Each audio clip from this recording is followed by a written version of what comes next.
I have my voice back today. Yesterday was mad. I feel good for doing it though. So we're going to get the stream kicked off now.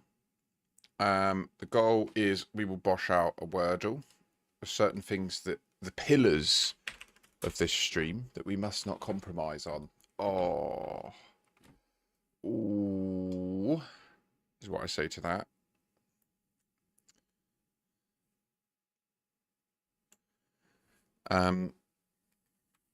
That sucks. To have the E and the A, but them not be together, is brutal. Now, we were actually closer to completing the book yesterday than I believed. I didn't realise that there was these few chapters, and then there's a whole extra, like, supplementary bit at the end. So after here, look, so all of this from 1:30, we were really close to finishing. If I'd have scrolled forward and seen, I could have got it done last night. I didn't realise that we could have done it all in one day, but that's fine. I think I'm just going to be fresher today. I had a really good rest last night. I think this new strain has really sorted me out. That other one was fucking me up real bad. Not that there's any science to be able to corroborate that or provide that data to any sort of logical research institution that would be able to factor that into the future, you know? Nope. That doesn't exist. And you're deluded if you think it should. Anyway, the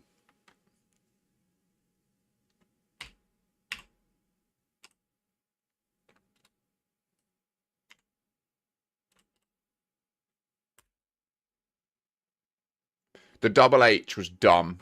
I should have gone for Neef or something else, but oh well. We know the A is at the end. Okay.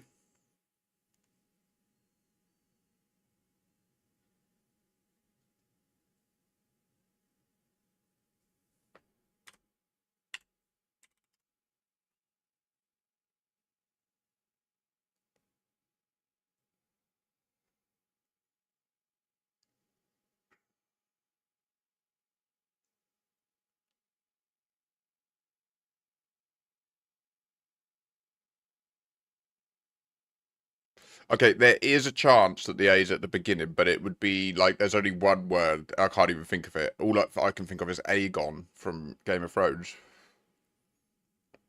Or Aegon, as they pronounce it. I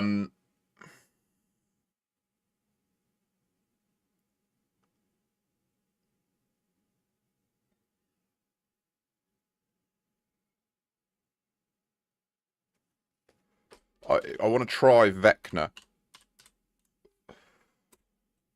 I didn't think it was a word, but could have been cool. If it had somehow made it into a dictionary somewhere, you know?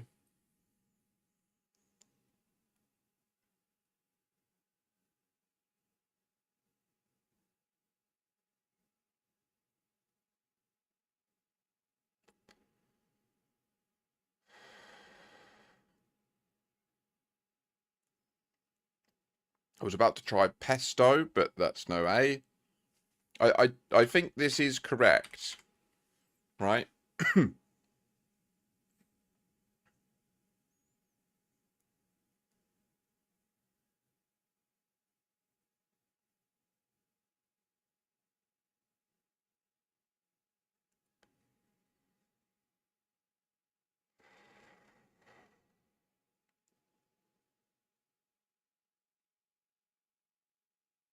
Can't be Tesla. That's a name. It's a noun.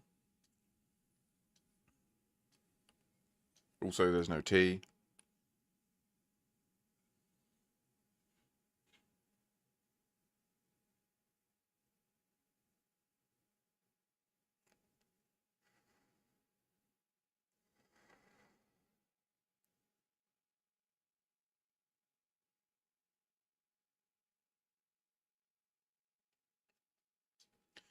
Could there be another vowel? Could there be an I? Could it be something E-I, something A?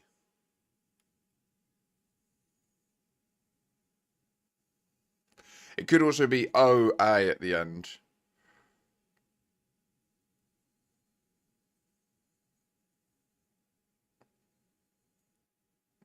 I think it is. I think it is. I think it's O-A at the end. Genoa, but that's a noun.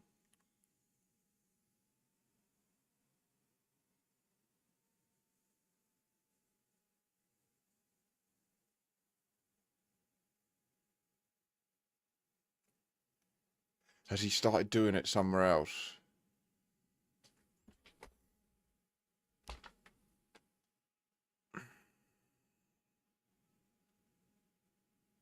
Your walk in the sun has given you a bit of a bronzy tan. Bollocks. That's a clue.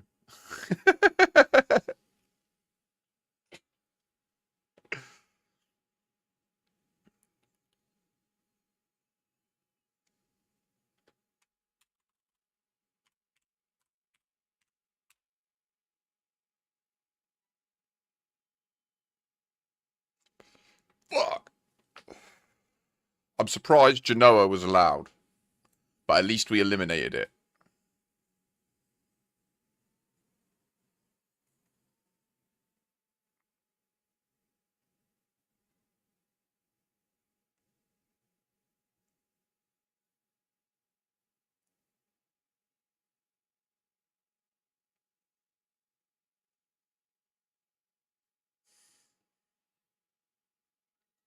No idea what I mean, Hammerlam. I hope you're having a pleasant Sunday, mate.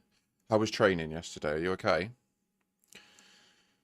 I'm interpreting your first comment as a clue for this, assuming that you've done it on your phone on the website and stopped doing it through the community thing, so that I therefore don't know if you know it or not. Therefore, I can't assume that that is a clue, but I think that you are smart enough to have thought about that game theory.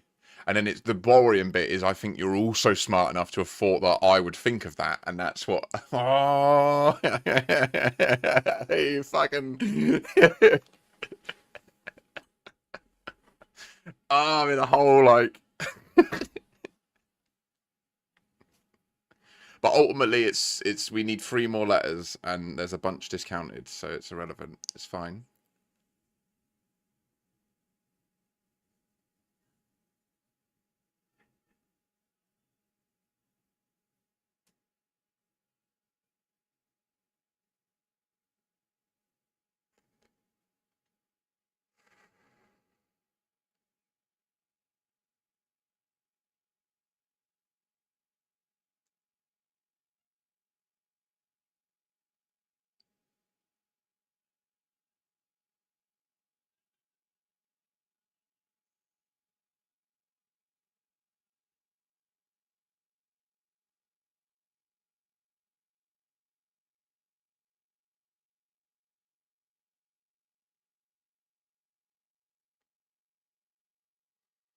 The worst bit is if between the E and the A is a double letter.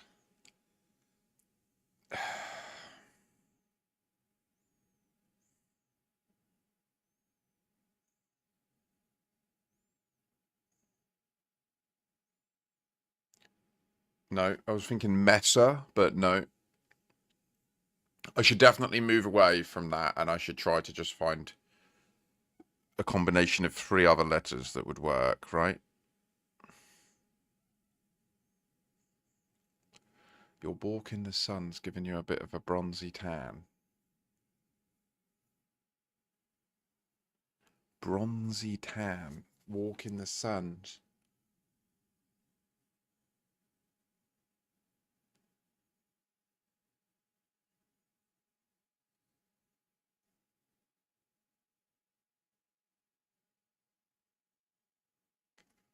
I'm really trapped in the N. The N after the E. Everything I'm looking at, I just keep doing like Fen, Len, Jen, and it's not N. There's no N. It's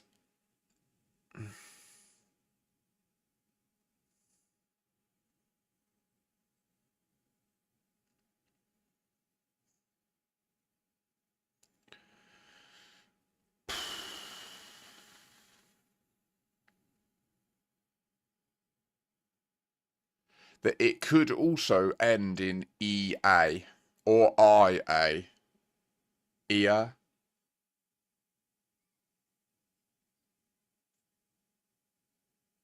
Sepia. Bronze tan. Yeah. GG's, bruh. I got you now. I know you're doing it somewhere else. Alright.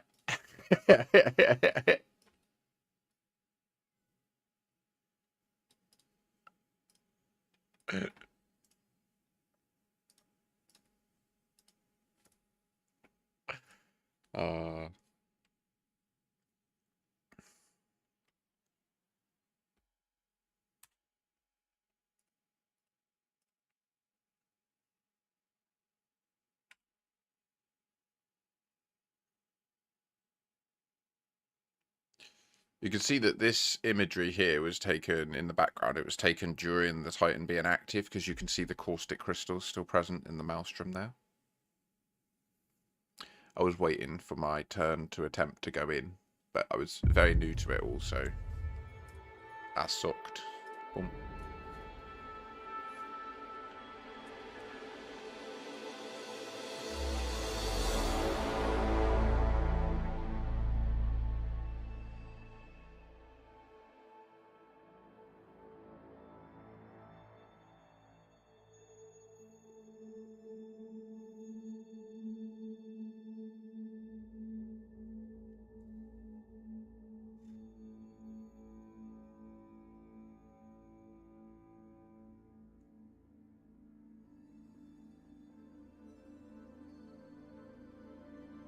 So our first duty is to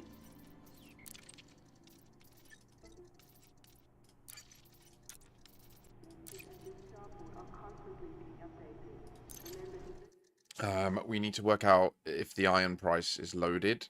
GG's Ventilian if you did load it. Likewise GG's if you didn't continue. I'd also hit my limit yesterday. That was a long stream. A lot longer than I anticipated doing, but I enjoyed it. Also, I recall... I really want to do some Tarkov raids at some point. Not today, probably, but... I think they're going to release Prestige soon. And I quite look forward to Prestige. And I really like the early game.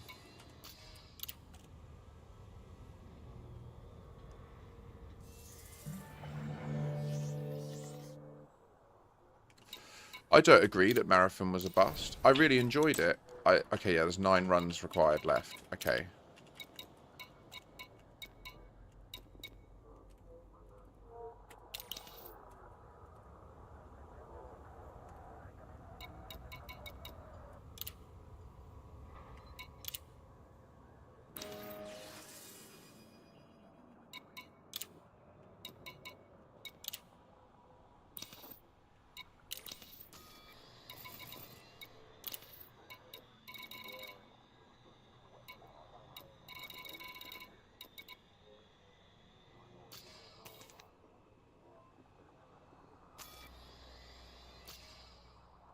I never realised it says at the top left there, the fuel percent.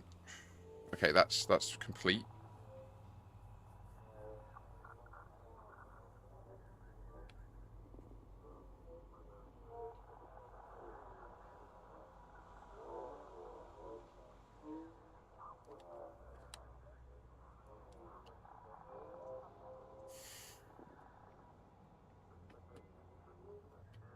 And also the PvP season aspect of Tarkov.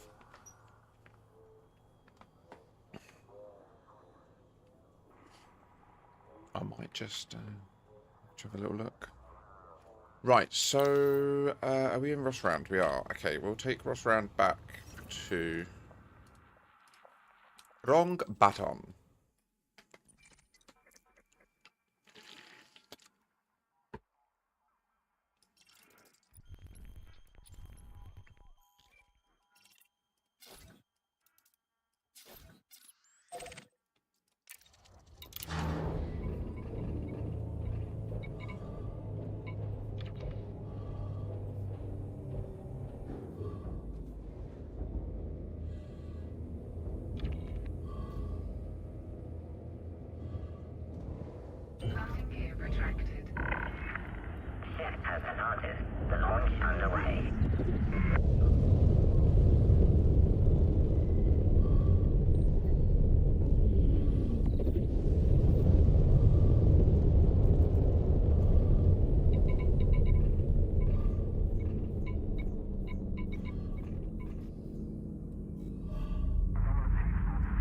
So, so yeah, no, I enjoyed Marathon. It was only available, well, it was available for a week. I mean, I just had stuff going on that meant I couldn't really dedicate dozens of hours to it. I enjoyed the session that I played it for. But yeah, I don't know, like, the thing is, if I owned it, would I play it? Like,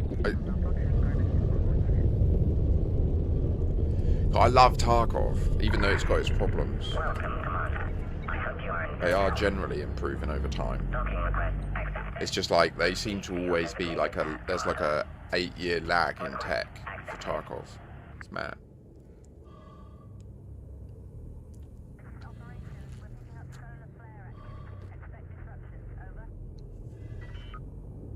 I really hope that Frontier address the whole, like, life support / spacesuit thing. If I can run around for, like, hours and hours on the surface of a planet in my spacesuit that I'm currently in the spaceship, in 5 minutes it shouldn't just explode. Do you know what I mean? Like, it should just be that the oxygen will be depleted, right? It confuses me even more, right? Like, so when it says oxygen depleted, is it talking about,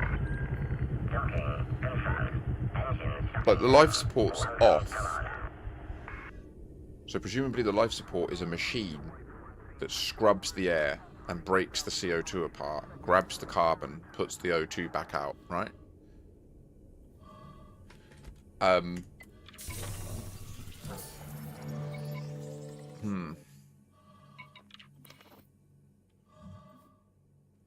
38.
So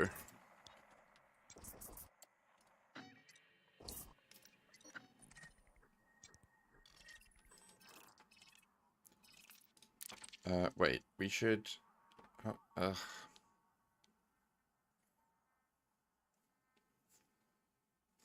there's 18.3 billion people in Seoul. Okay. Clicking that button, what does it do? Does it give us all of the trade data? So I'm 10%. I'm nearly at 10% of Seoul in population. I also don't have an Earth-like world, which...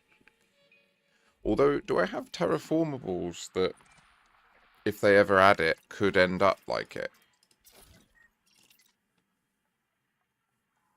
It's decent gravity. I feel like that's enough that we wouldn't break apart and die. It sucks that it's years, only 4 days long. That's crazy. It would be wild sketchy.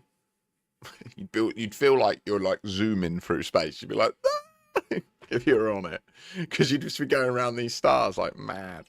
Or no, that's around each other, isn't it? Sorry, the orbital period, because they're orbiting each other. It's not talking about this barycenter. And for some reason, the game doesn't let us get data about this Barry Center.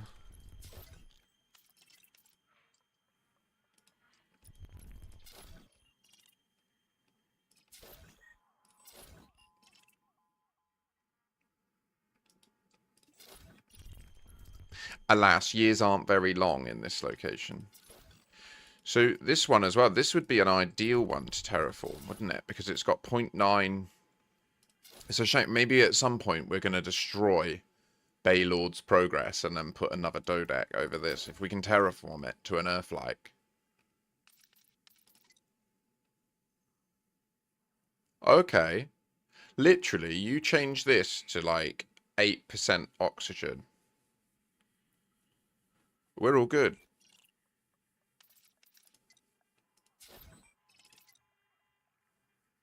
Oof. But they need it. Oh, wait. No, yeah, this is deadly. That would be horrendous. We would instantly destroy that entire ecosystem. We would just go there and go... and it would burn like a sun. Okay.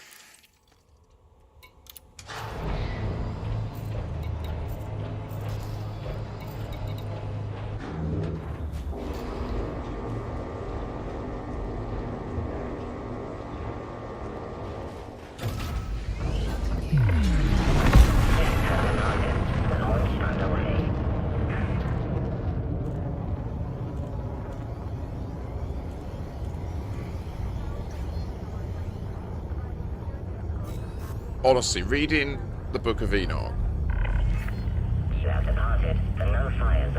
like most people haven't seen this. They're not used to Elite Dangerous. They're not used to seeing large stars up close and then far away in a reasonable physical simulation that's like, you know, like award-winning.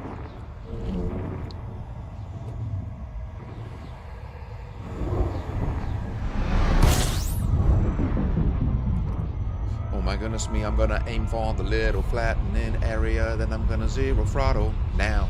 Whee! Warning, frameshift drive operating beyond safety limits. Frameshift drive supercharged. So we've increased our jump range to 325 light years. Now how far away is Sol?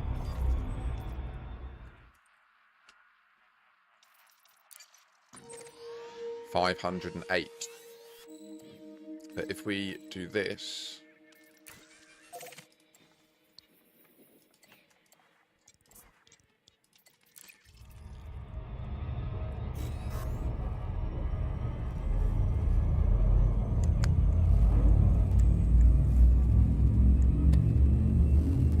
If you are able, please rise. I realised that when I got back I was peckish. Afternoon, Cyber.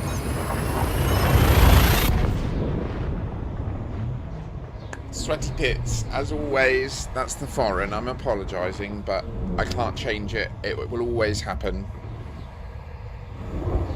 I'm a little monkey that I think is probably the product of an alien species, genetically engineering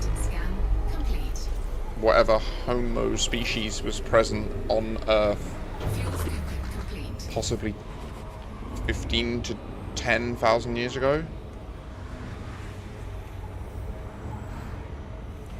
And they fucked our women. Shit. Which surely means that unless that's from the future, unless like it's just that, you know, unless it's just a team of people did a mission and then the captain lost control and one of them, a group of them went down and did stuff they're not meant to.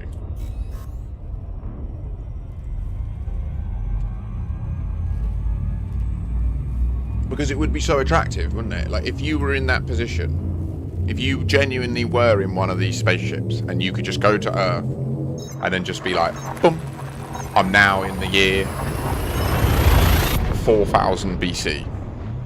And you could just fly around. And you could look at all the little villages and like see where all of the various situations are going on. You could look at volcanoes and you'd be so powerful that like if you got scared at any point you can just pause time. So if you think that like you're about to get harmed, you can just quickly pause time, you know? Like Fuel scooping complete. you could radicoid a skip, essentially. Like you could always just set when your cassette tape starts.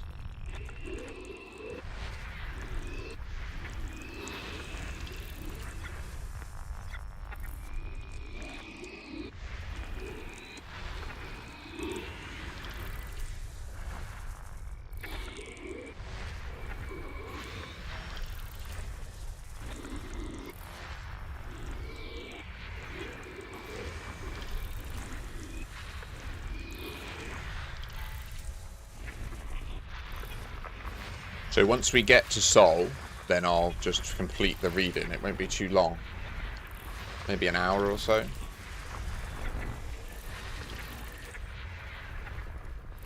This one's different. This last one is like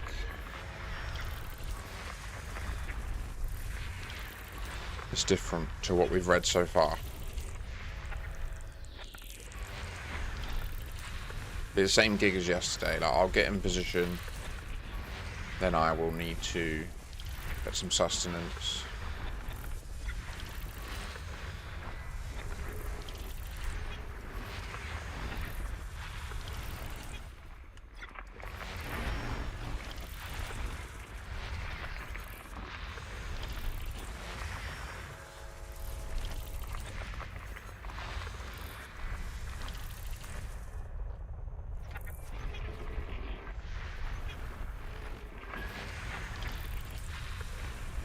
System scan complete. Madness.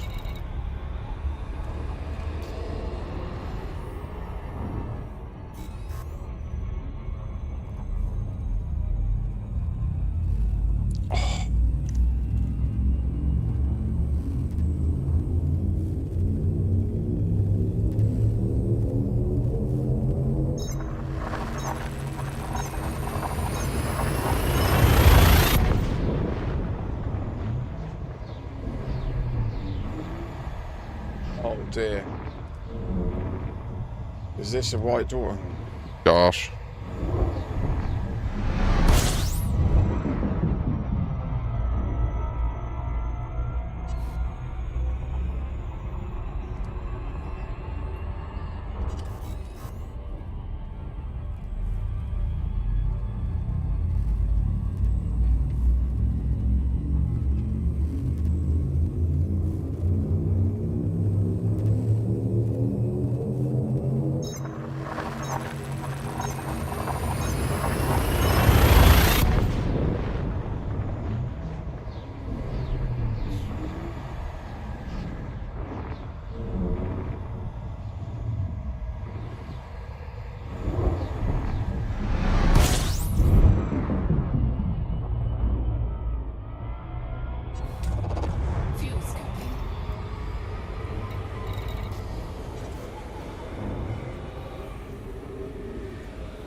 Guess he's waiting for me to try and charge. Why? Hull breach attack. Taking internal damage.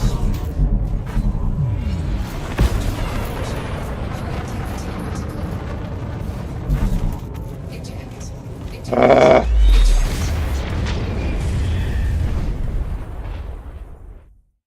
Yeah.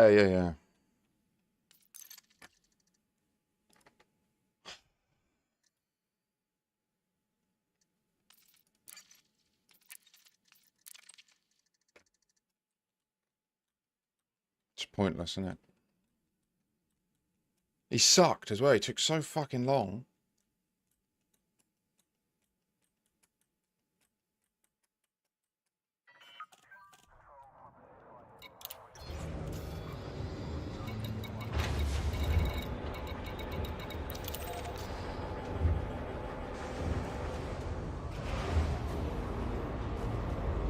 Yeah, that's right.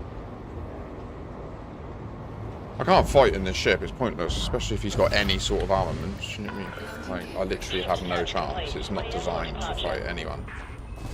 What the fuck?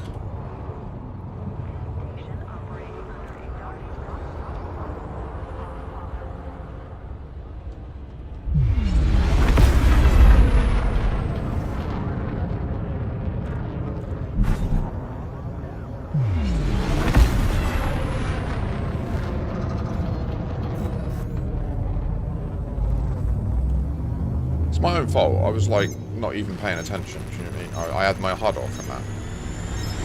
I didn't even see him. Last I checked, there was no one else in the system. I didn't see anyone on the radar at any point until I turned it off, and then I instantly got interdicted by someone. Do you know what I mean? Bullshit.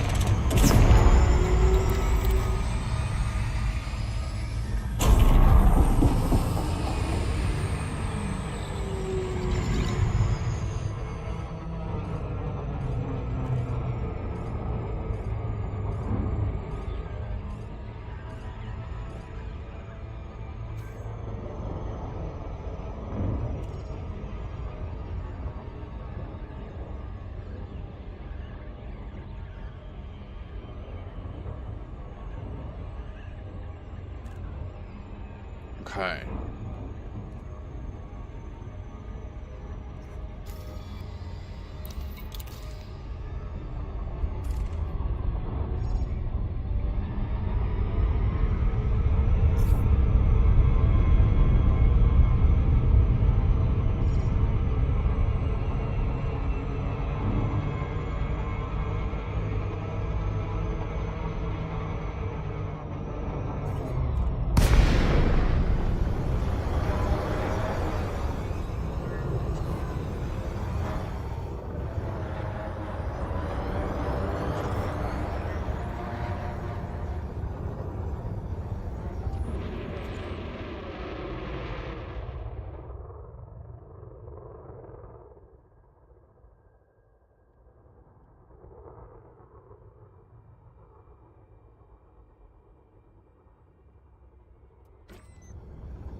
Wait, so if we're at Australia, that means we're very, and on our, up here is the Antarctica, right? That's Tanzania.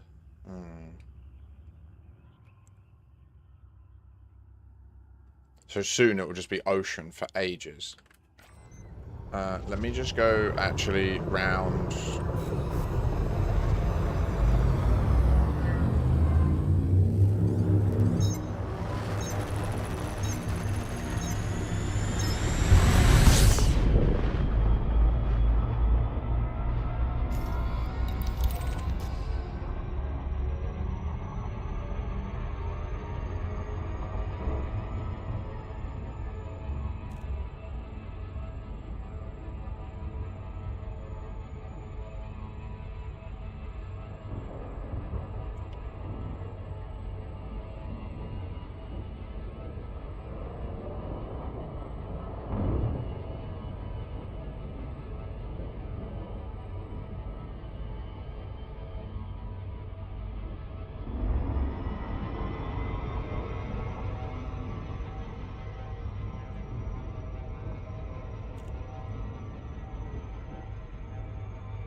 Nearly crashing.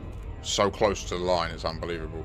Okay, this is good. This is good. This is good. This is good. Yes, yes, yes, yes, yes, yes, yes, yes, yes, yes, yes. Yes.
Okay.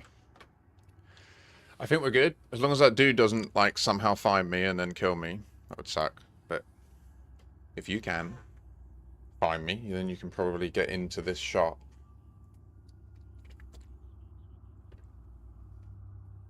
It'd be cool if, like, it looked like Enoch in his little satellite. Right.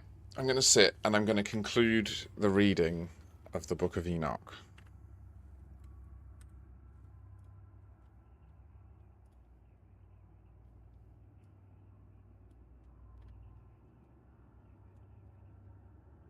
Wait, I need to get food as well.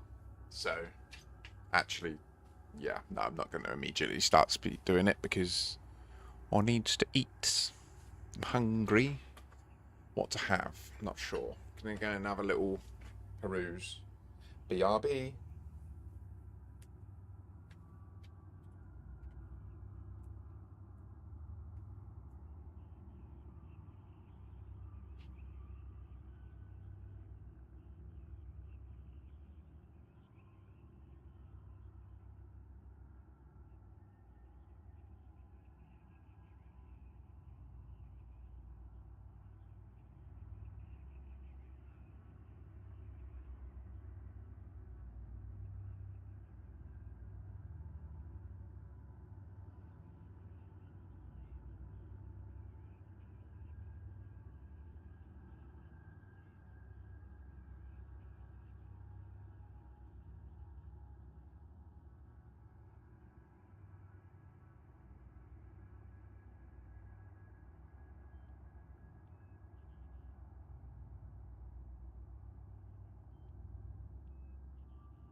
Buongiorno.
Do you know what, actually?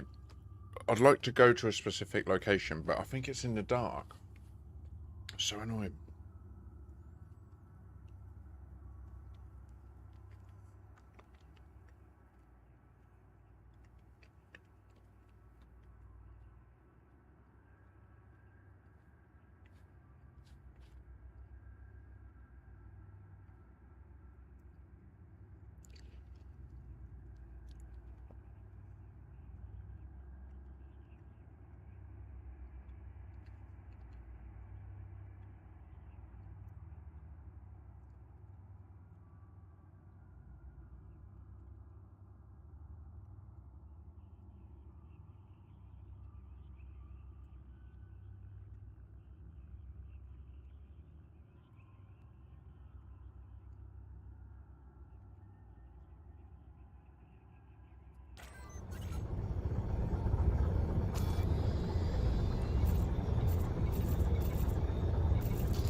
Thing is, it could literally be 1 kilometre behind me.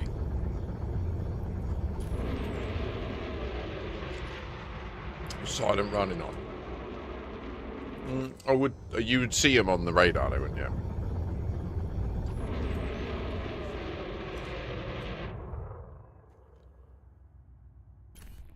Right.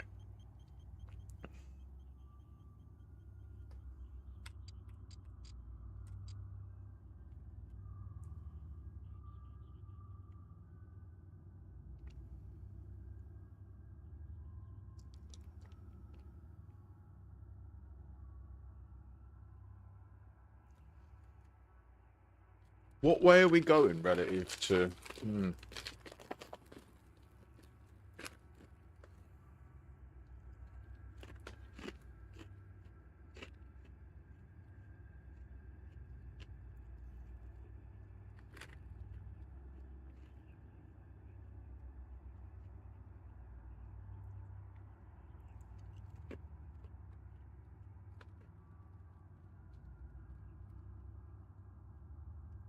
Yeah.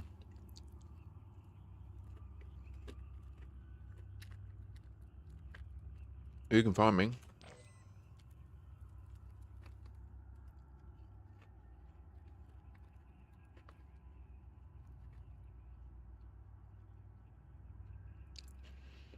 I should have done it time skipped.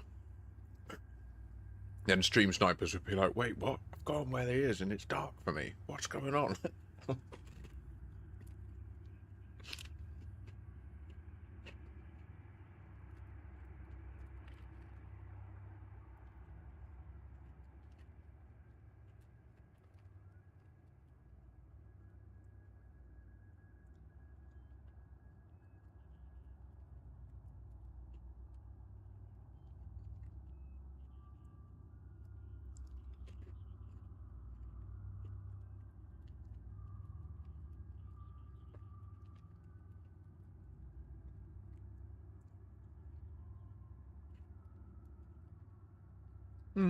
I feel so. I've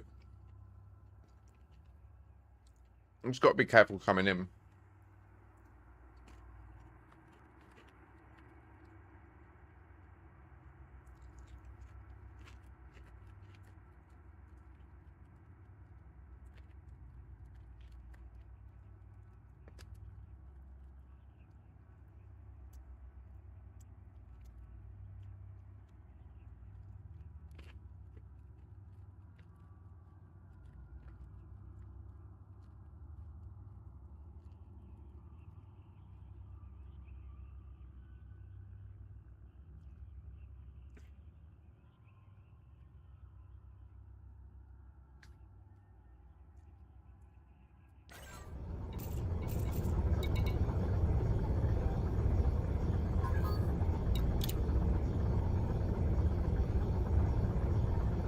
There you go.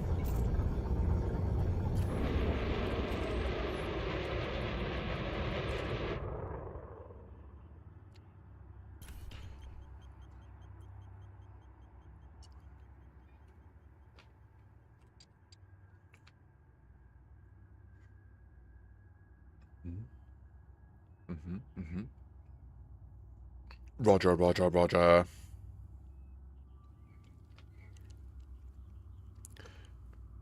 One sweet orange. How many pounds to make it grow? Hmm? How many dollars? How many cents?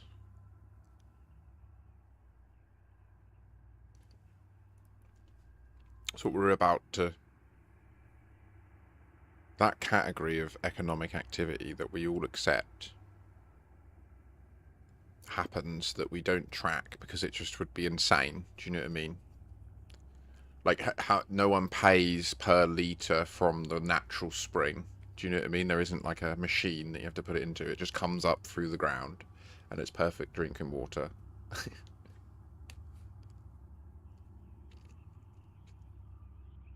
We could be hamsters in a cage.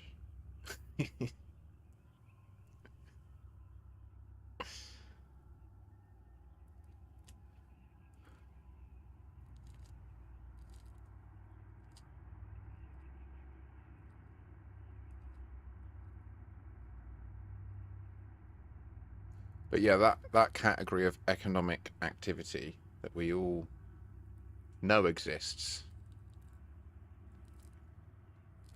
The work that the orange tree does to develop its seed, because that's what it's doing, you know. Ultimately, it's just trying to fuck. That's all this is. I went for a little walk before I went to the shop earlier, and at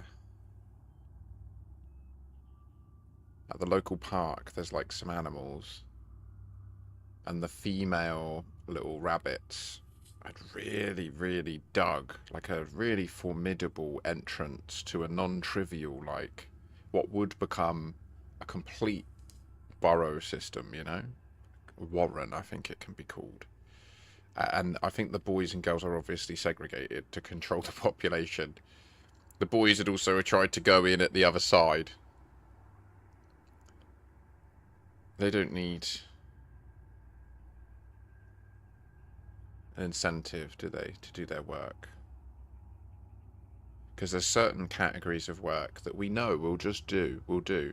If your child needs something, you wouldn't be like, give me 20 quid.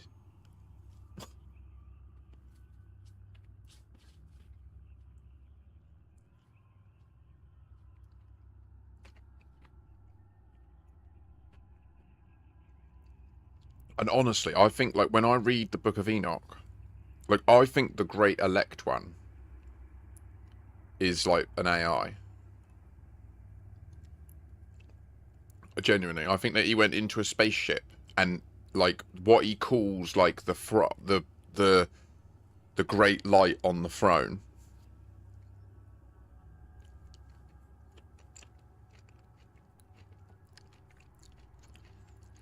It's either the captain and he's a fucking psychopath.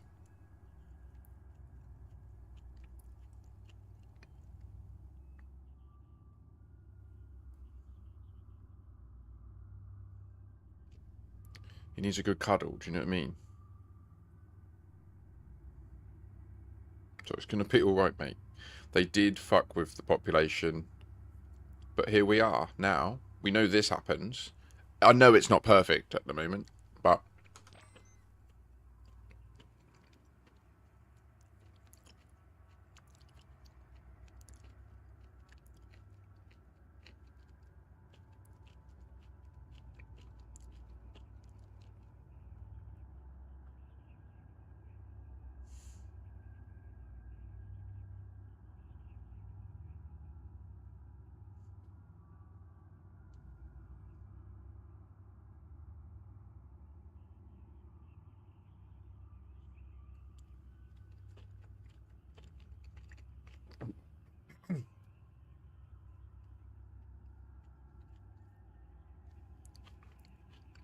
We had a squirter.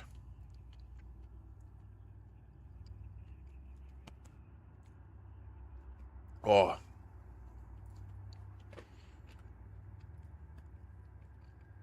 Okay. That was a good feed. I've still got a bit of orange left, but I can have that as I go, and that will soothe my throat.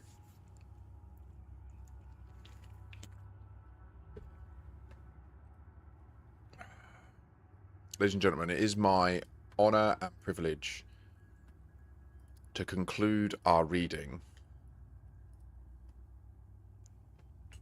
of the Book of Enoch with Book 5, the Epistle of Enoch.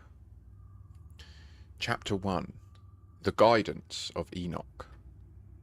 And now, my son Methuselah, call to me all thy brothers, and gather together to me all the sons of thy mother. For the word calls me, and the Spirit is poured out upon me, that I may show you everything that shall befall you forever. And thereupon Methuselah went, and summoned to him all his brothers, and assembled his relatives. I'm sorry, I got something caught in my throat. I'm going to have to just sit. I'm probably going to start again. I fumbled that. I've got piff in my throat, I think.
Okay.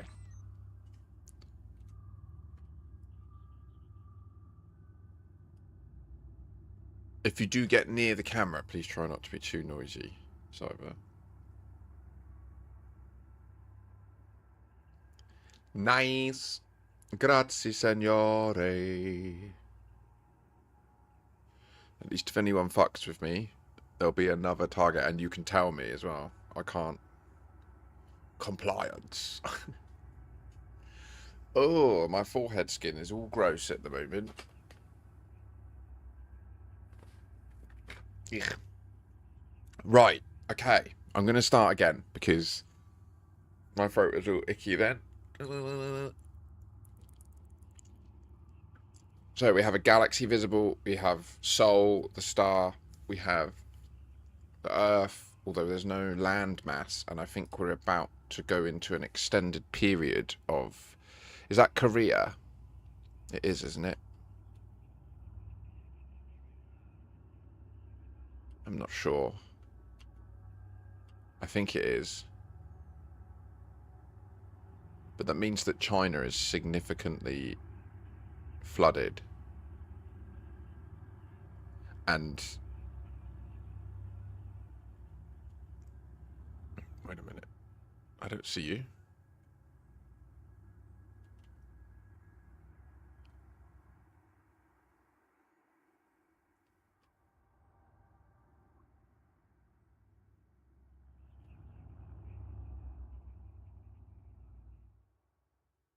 And we're traveling east. That means we're going with... Okay, we need to go over the other side. We need to be going so that the Earth is spinning into us, so that we actually see it rotating underneath us.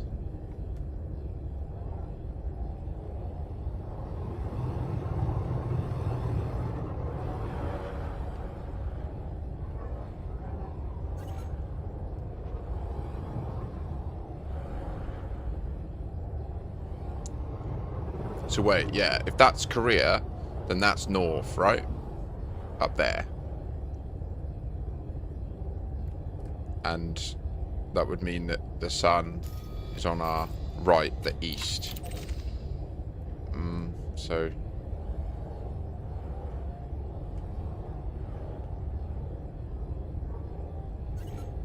That's north. Okay.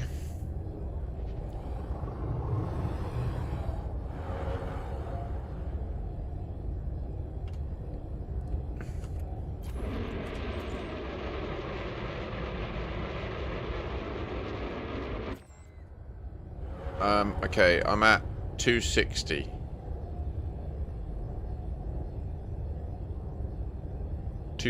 meters per second. And I need to put this so that it actually goes round.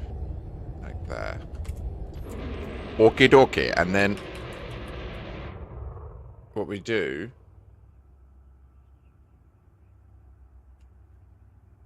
is we do this.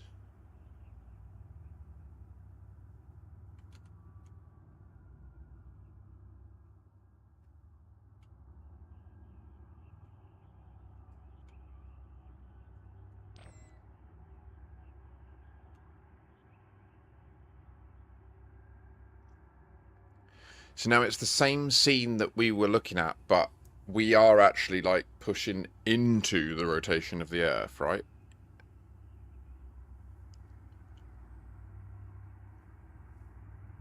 You are bouncing on my screen, lol. And I think on my screen you are bouncing. That's you above me, isn't it? So that's the ping rate between our two machines, our PCs, given the different locations. Okay, that's quite cool. Is this no, it's not at optimal. That gets the best like effect of the clouds and stuff.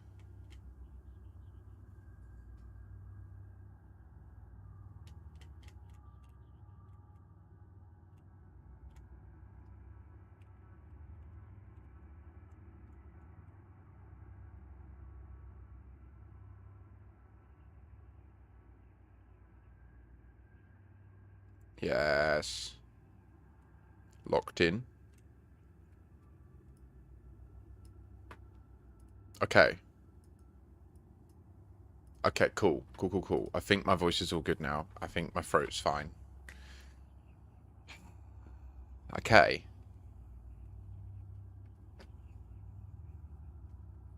So, Book 5, Epistle of Enoch, Chapter 1, The Guidance of Enoch. Yeah, just ignore that, Cyber. Don't worry about it. It'll keep doing that. You might want to go into your own camera to avoid it. Chapter 1, The Guidance of Enoch. And now, my son Methuselah, call to me all thy brothers and gather round together. Oh my gosh, what am I talking about? I'm adding in new words, guys. Let me start one more time. And now, my son Methuselah, call to me all thy brothers, and gather together to me all the sons of thy mother. For the word calls me, and the Spirit is poured out upon me, that I may show you everything that shall befall you forever. And thereupon Methuselah went, and summoned to him all his brothers, and assembled his relatives. And he spake unto all the children of righteousness, and said, Hear, ye sons of Enoch, all the words of your father, and hearken aright to the voice of my mouth, for I exhort you, and say unto you, beloved, love uprightness, and walk therein, and draw not nigh to uprightness with a double heart, and associate not with those of a double heart, but walk in righteousness, my sons. And it shall guide you on good paths, and righteousness shall be your companion. For I know that violence must increase on the earth, and a great chastisement be executed on the earth, and all unrighteousness come to an end. Yea, it shall be cut off from its roots, and its whole structure be destroyed. And unrighteousness shall again be consummated on the earth, and all the deeds of unrighteousness and of violence and transgression shall prevail in a twofold degree.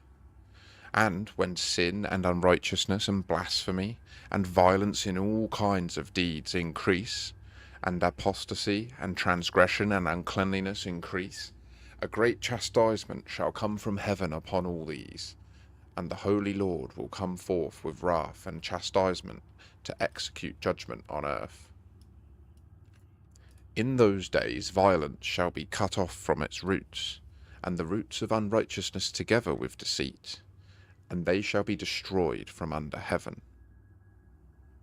And all the idols of the heathen shall be abandoned, and the temples burned with fire, and they shall remove them from the whole earth, and they shall be cast into the judgment of fire, and shall perish in wrath and in grievous judgment forever. And the righteous shall rise from their sleep, and wisdom shall arise and be given unto them. And after that the roots of unrighteousness shall be cut off, and the sinners shall be destroyed by the sword, and the blasphemers destroyed in every place, and those who plan violence, and those who commit blasphemy, shall perish by the sword.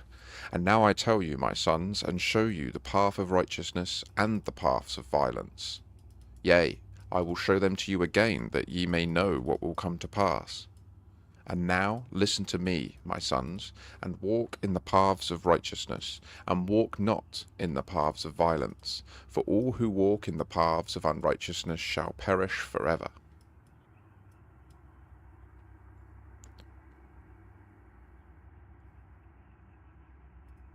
That was chapter 1. Very short.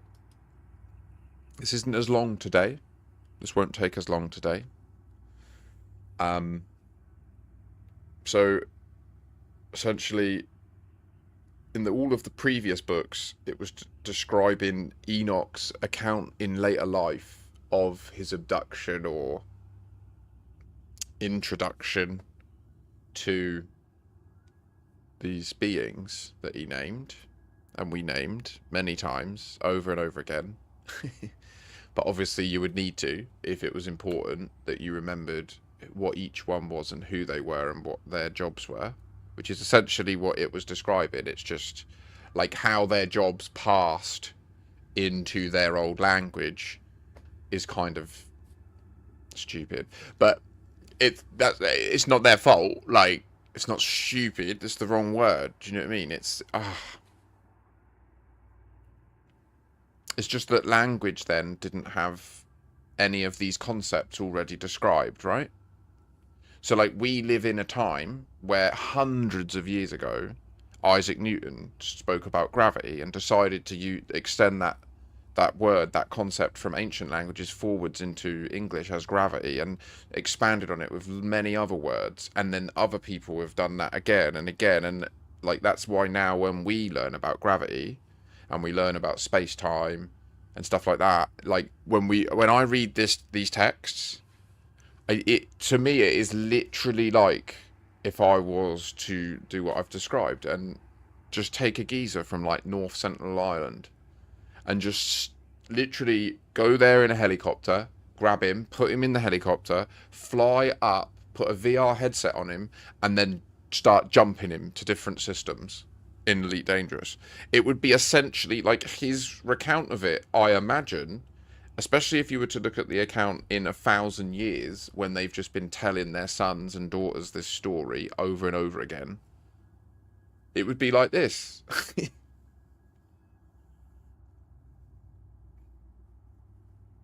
You know? Or maybe not. Maybe it's DMT. Maybe it's just transcendental states of consciousness that humans are able to achieve through dedication and discipline. Alas, we proceed to chapter 2, Wisdom of Enoch. The book written by Enoch. Enoch indeed wrote this complete doctrine of wisdom, praised of all men, and a judge of all the earth for all my children who shall dwell on the earth, and for the future generations who shall observe uprightness and peace. Let not your spirit be troubled on account of the times, for the Holy and Great One has appointed days for all things, and the righteous one shall arise from sleep, shall arise and walk in the paths of righteousness, and all his path and conversation shall be in eternal goodness and grace. He will be gracious to the righteous, and give them eternal uprightness, and he will give him power, so that he shall be with goodness and righteousness, and he shall walk in eternal light, and sin shall perish in darkness forever, and shall no more be seen from that day forevermore. And after that Enoch both gave and began to recount from the books. And Enoch said, concerning the children of righteousness, and concerning the elect of the world, and concerning the plant of uprightness, I will speak these things. Yea, I, Enoch, will declare unto you, my sons, according to that which appeared to me in the heavenly vision, and which I have known through the word of the holy angels, and have learnt from the heavenly tablets. And Enoch began to recount from the books, and said, I was born the 7th in the 1st week, while judgment and righteousness still endured. And after me there shall arise in the 2nd week great wickedness, and deceit shall have sprung up, and in that there shall be the first end. And in it a man shall be saved. And after it is ended, unrighteousness shall grow up, and a law shall be made for the sinners. And after that, in the 3rd week, at its close, a man shall be elected as the plant of righteous judgment, and his posterity shall become the plant of righteousness forevermore. And after that, in the 4th week, at its close, visions of the holy and righteous shall be seen, and a law for all generations, and an enclosure shall be made for them. And after that, in the 5th week, at its close, the house of glory and dominion shall be built forever. And after that, in the 6th week, all who live in it shall be blinded, and the hearts of all of them shall godlessly forsake wisdom. And in it a man shall ascend, and at its close the house of dominion shall be burnt with fire, and the whole race of the chosen root shall be dispersed. And after that, in the 7th week shall an apostate generation arise, and many shall be its deeds, and all its deeds shall be apostate. And at its close shall be elected the elect righteous of the eternal plant of righteousness, to receive 7-fold instruction concerning all his creation. For who is there of all the children of men that is able to hear the voice of the Holy One without being troubled? And who can think his thoughts? And who is there that can behold all the works of heaven? And how should there be one who could behold the heaven? And who is there that could understand the things of heaven, and see a soul or a spirit, and could tell thereof, or ascend, and see all their ends, and think them, or do them like them? And who is there of all men that could know what is the breadth and the length of the earth, and to whom has been shown the measure of all of them? Or is there any one who could discern the length of the heaven, and how great is its height, and upon what it is founded, and how great is the number of the stars, and where all the luminaries rest? And now I say unto you, my sons, love righteousness, and walk therein, for the paths of righteousness are worthy of acceptation, but the paths of unrighteousness shall suddenly be destroyed and vanish. And to certain men of a generation shall the paths of violence and of death be revealed, and they shall hold themselves afar from them, and shall not follow them. And now I say unto you, the righteous, walk not in the paths of wickedness, nor in the paths of death, and draw not nigh to them, lest ye be destroyed. But seek and choose for yourselves righteousness and an elect life, and walk in the paths of peace, and ye shall live and prosper. And hold fast my words in the thoughts of your hearts, and suffer them not to be effaced from your hearts. For I know that sinners will tempt men to evilly entreat wisdom, so that no place may be found for her, and no manner of temptation may minish. Woe to those who build unrighteousness and oppression, and lay deceit as a foundation, for they shall be suddenly overthrown, and they shall have no peace. Woe to those who build their houses with sin, for from all their foundations shall they be overthrown, and by the sword shall they fall. And those who acquire gold and silver in judgment suddenly shall perish. Woe to you, ye rich, For ye have trusted in your riches, and from your riches shall ye depart, because ye have not remembered the Most High in the days of your riches.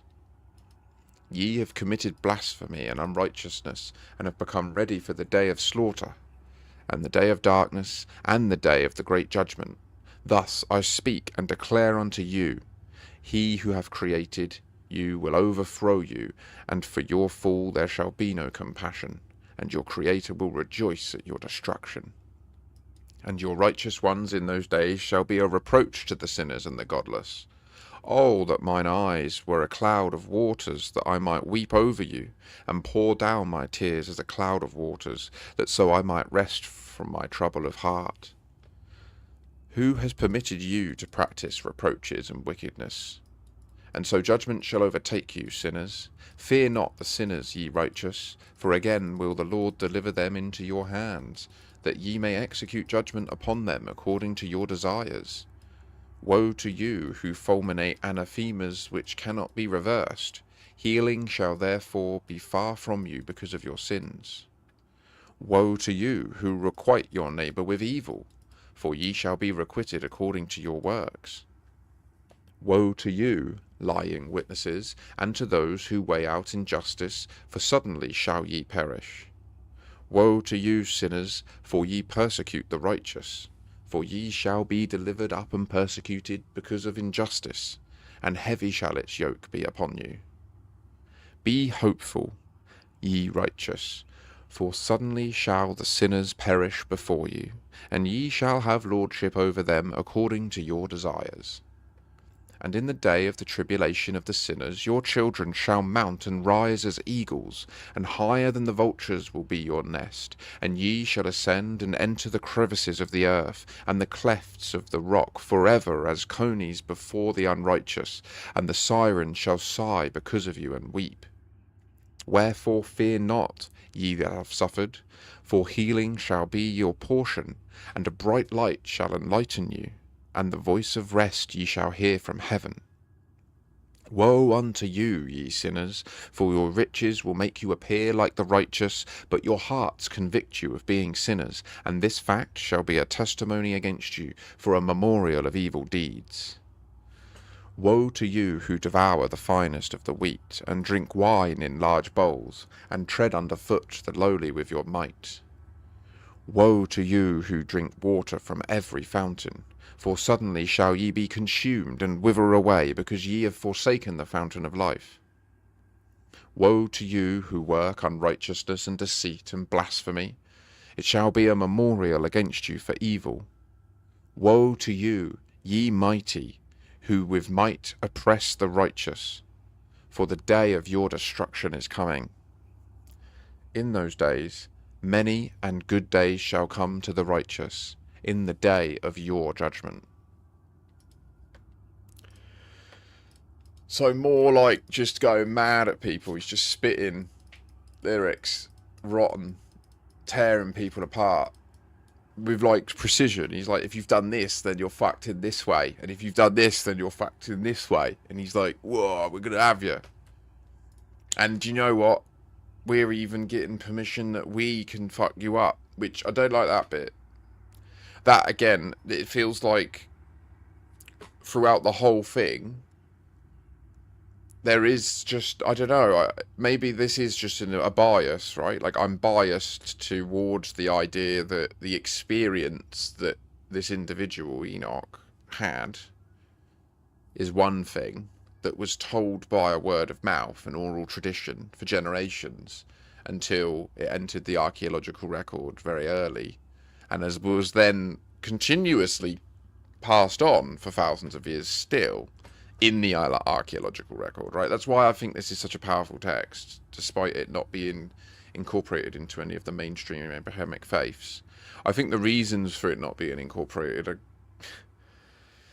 I mean, it really does present the architect or the Lord of Spirits as a very vindictive, unforgiving,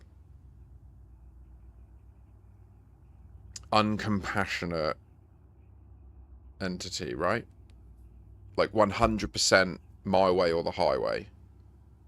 Like at a civilizational existential level. Like not just like, oh, we're friends, oh, you disagree, well, this is just too much, we're done.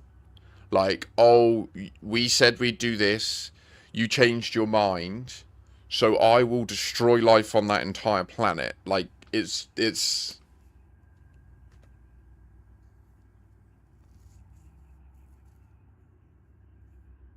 pretty concerning, to be honest.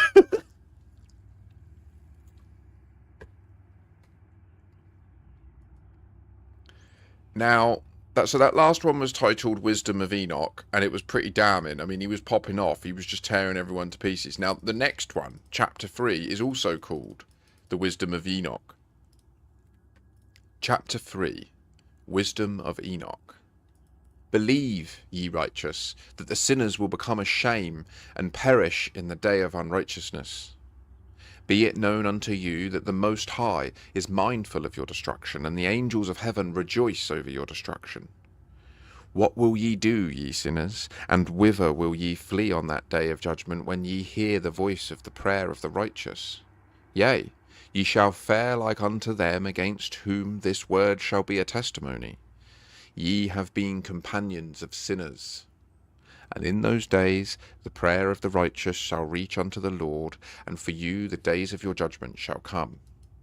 And all the words of your unrighteousness shall be read out before the great Holy One, and your faces shall be covered with shame. And he will reject every work which is grounded on unrighteousness. Woe to you, ye sinners, who live on the mid-ocean and on the dry land, whose remembrance is evil against you. Woe to you who acquire silver and gold in unrighteousness, and say, we have become rich with riches, and have possessions, and have acquired everything we have desired.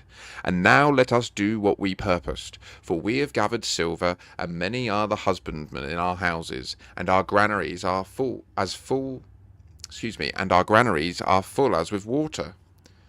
Yea, and like water your lies shall flow away, for your riches shall not abide, but speedily ascend from you. For ye have acquired it all in unrighteousness, and ye shall be given over to a great curse. And now I swear unto you, to the wise and to the foolish, for ye shall have manifold experiences on the earth. For ye men shall put on more adornments than a woman, and coloured garments more than a virgin. In royalty and in grandeur and in power, and in silver and in gold and in purple, and in splendour and in food, they shall be poured out as water. Therefore they shall be wanting in doctrine and wisdom, and they shall perish thereby together with their possessions. It's the wrong song.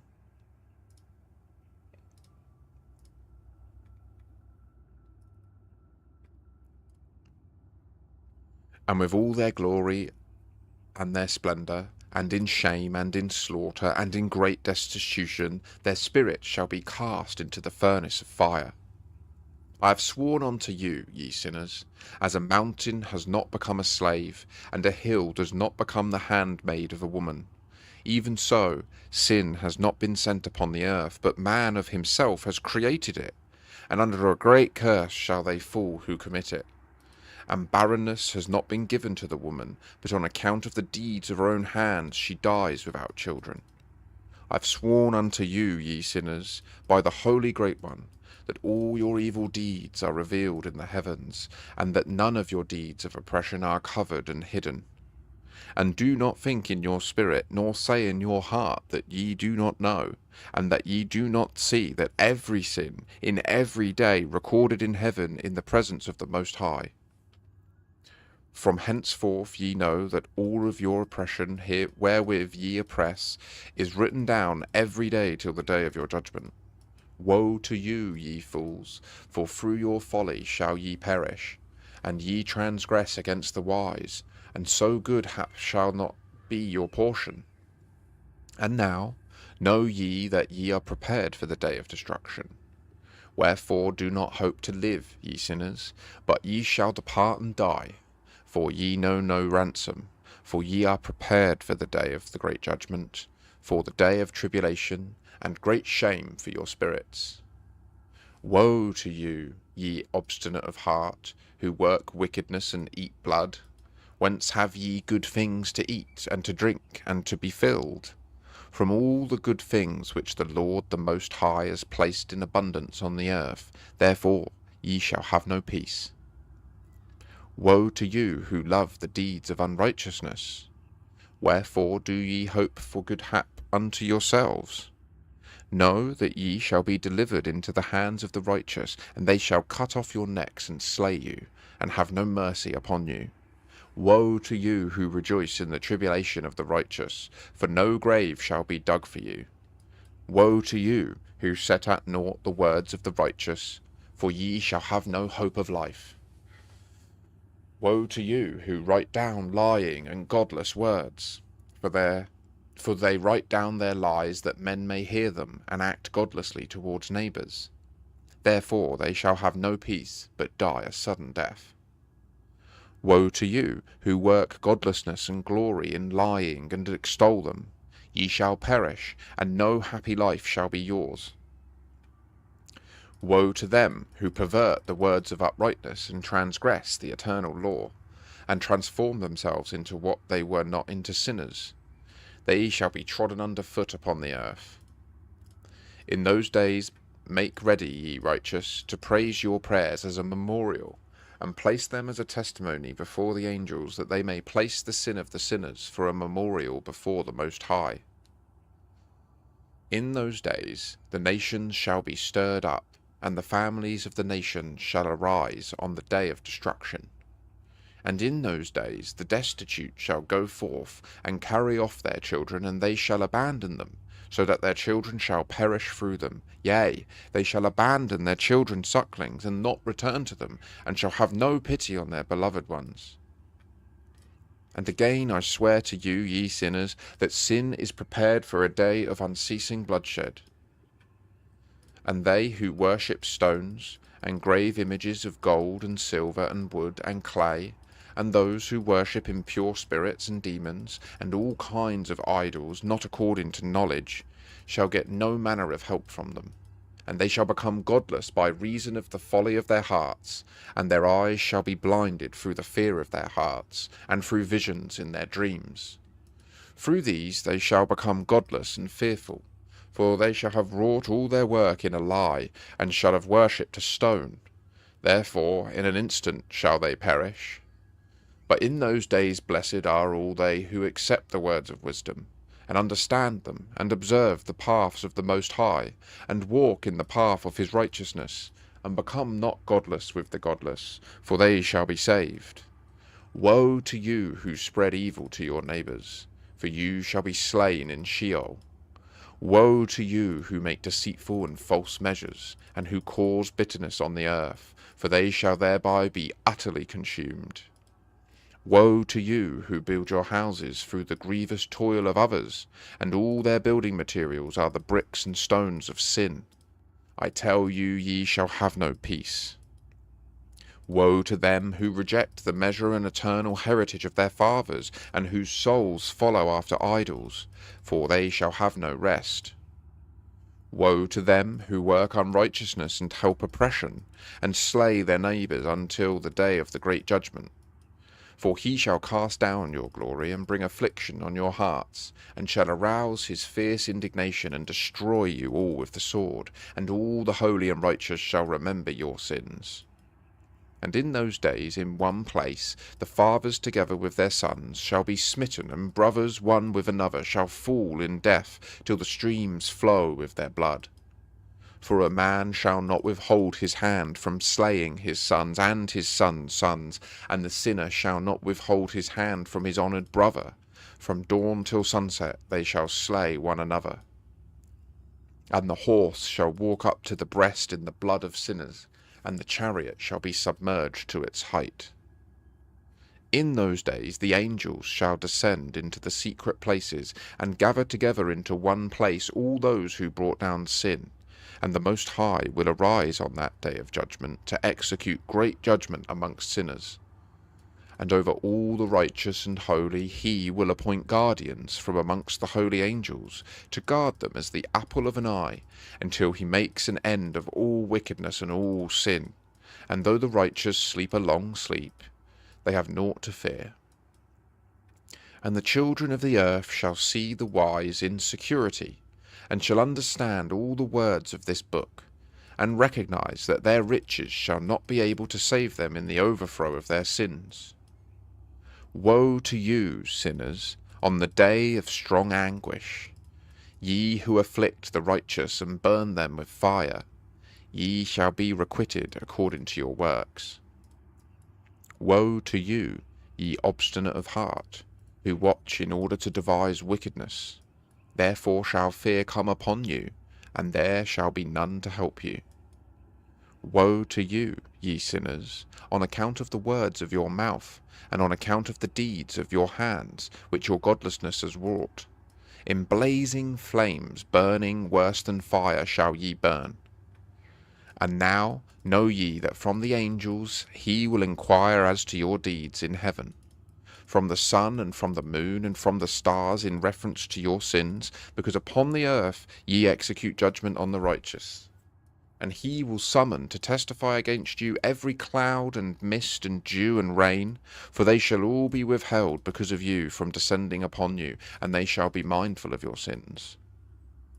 And now give presents to the rain, that it be not withheld from descending upon you, nor yet the dew, when it has received gold and silver from you, that it may descend.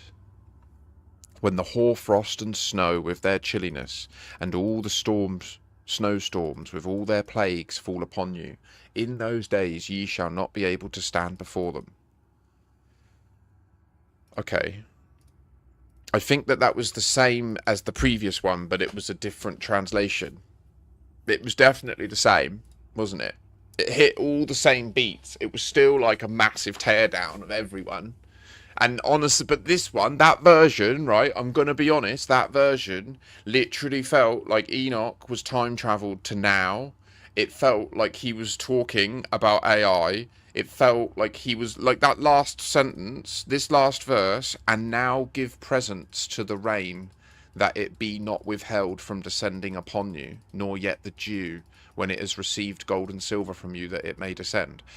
That there is like what I was talking about at the beginning of the stream, where I was saying about how, like, with AI and that, we're going to have to confront the reality that a bunch of work, like I was holding the orange, wasn't I? And I said, like, we don't pay any money for the rain to fall. That is literally what that verse is. I reckon he was brought to now. Or near to now. Maybe it's 100 years' time or something. I don't know. Maybe it's further in the future and we won't see it. But he's talking about, like, there'll be a time when people are just murdering each other blindly.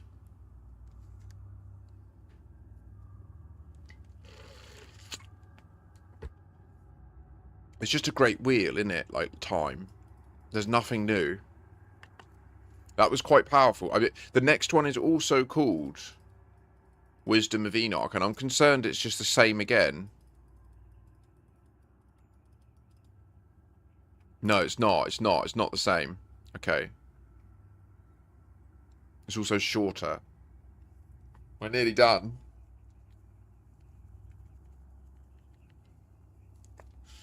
I really should have had a little look about for a nose hair trimmer today. Oh my god, it's well winding me up. It's constant. Like, it's so frustrating. Every time I breathe, there's just stuff happening in my nose. We are still Enoching away. We're nearly done. We're so nearly finished. And it's just popping off. I mean, well, it's not popping off. It's like, honestly, I think that I think that the UAPs allow you to time travel. I think that's what this is.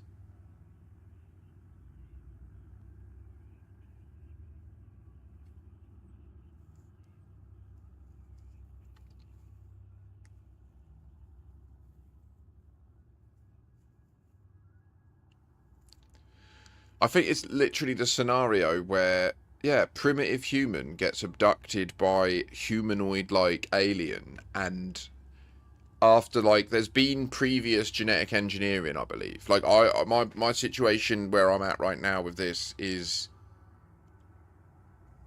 galactic explorers discover an Earth-like world, like they discover Earth, obviously to them they won't call it an Earth-like world. I don't know, maybe they'll have a phrase for what type of planet this is, where it can do this type of life, presumably where they're from similar, and do you know what I mean?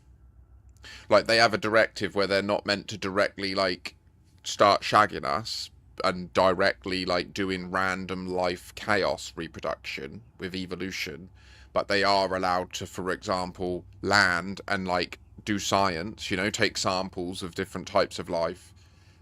If there's, like, the potential for a life form that's already on the path of developing, like, consciousness and that, like they have, if that is already happening, then perhaps they have a directive where they're able to like look at their DNA, clean it up a bit, give them a little nudge in a direction, you know, which would explain a lot about how humanity just rapidly evolves from nowhere.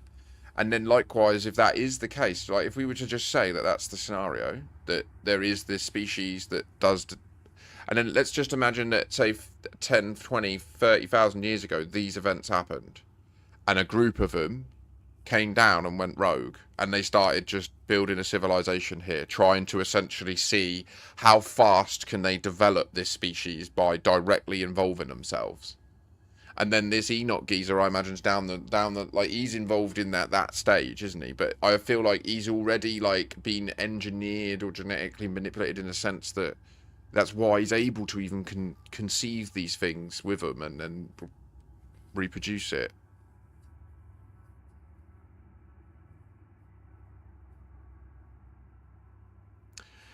That's fair, Cyber. That could be the case. Who knows? Who knows? Yeah, it could be. So, we're on to chapter 4. This is even shorter. Ploughing on. Chapter 4. Wisdom of Enoch. Observe the heaven, ye children of heaven, and every work of the Most High, for fear ye him, and work no evil in his presence. If he closes the windows of heaven, and withholds the rain and the dew from descending on the earth on your account, what will ye do then? And if he sends his anger upon you because of your deeds, ye cannot petition him. For ye spake proud and insolent words against his righteousness, therefore ye shall have no peace. And see ye not the sailors of the ships, how their ships are tossed to and fro by the waves, and are shaken by the winds, and are in sore trouble? And therefore do they fear, because all their godly possessions go into the sea with them, and they have evil forebodings of heart, that the sea will swallow them, and they will perish therein. Are not the entire sea, and all its waters, and all its movements, the work of the Most High? And has he not set limits to its doings, and confined it throughout by the sand? And at his reproof it is afraid, and dries up, and all its fish die, and all that is in it. But ye sinners that are on the earth, fear him not. Has he not made the heaven and the earth, and all that is therein? Who has given understanding and wisdom to everything that moves on the earth and in the sea? Do not the sailors of the ships fear the sea? Yet sinners fear not the Most High. In those days when he hath brought a grievous fire upon you, whither will ye flee, and where will ye find deliverance? And when he launches forth his word against you, will you not be affrighted and fear? And all the luminaries shall be affrighted with great fear, and all the earth shall be affrighted and tremble and be alarmed. And all the angels shall execute their commands, and shall seek to hide themselves from the presence of the great glory.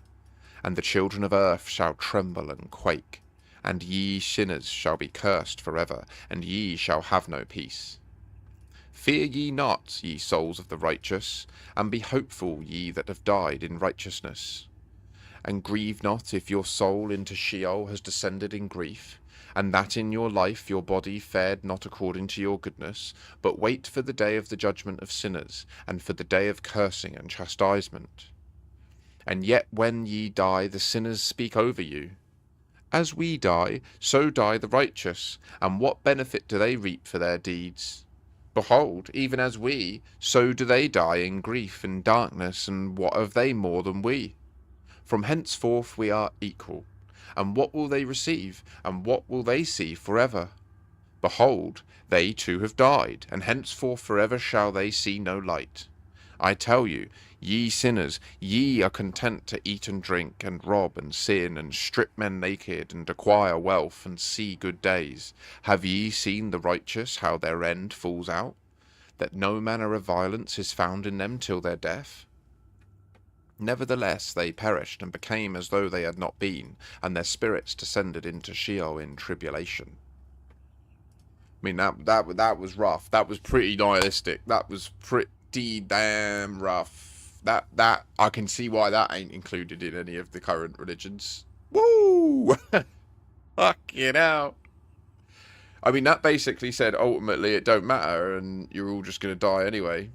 That's what I took from that.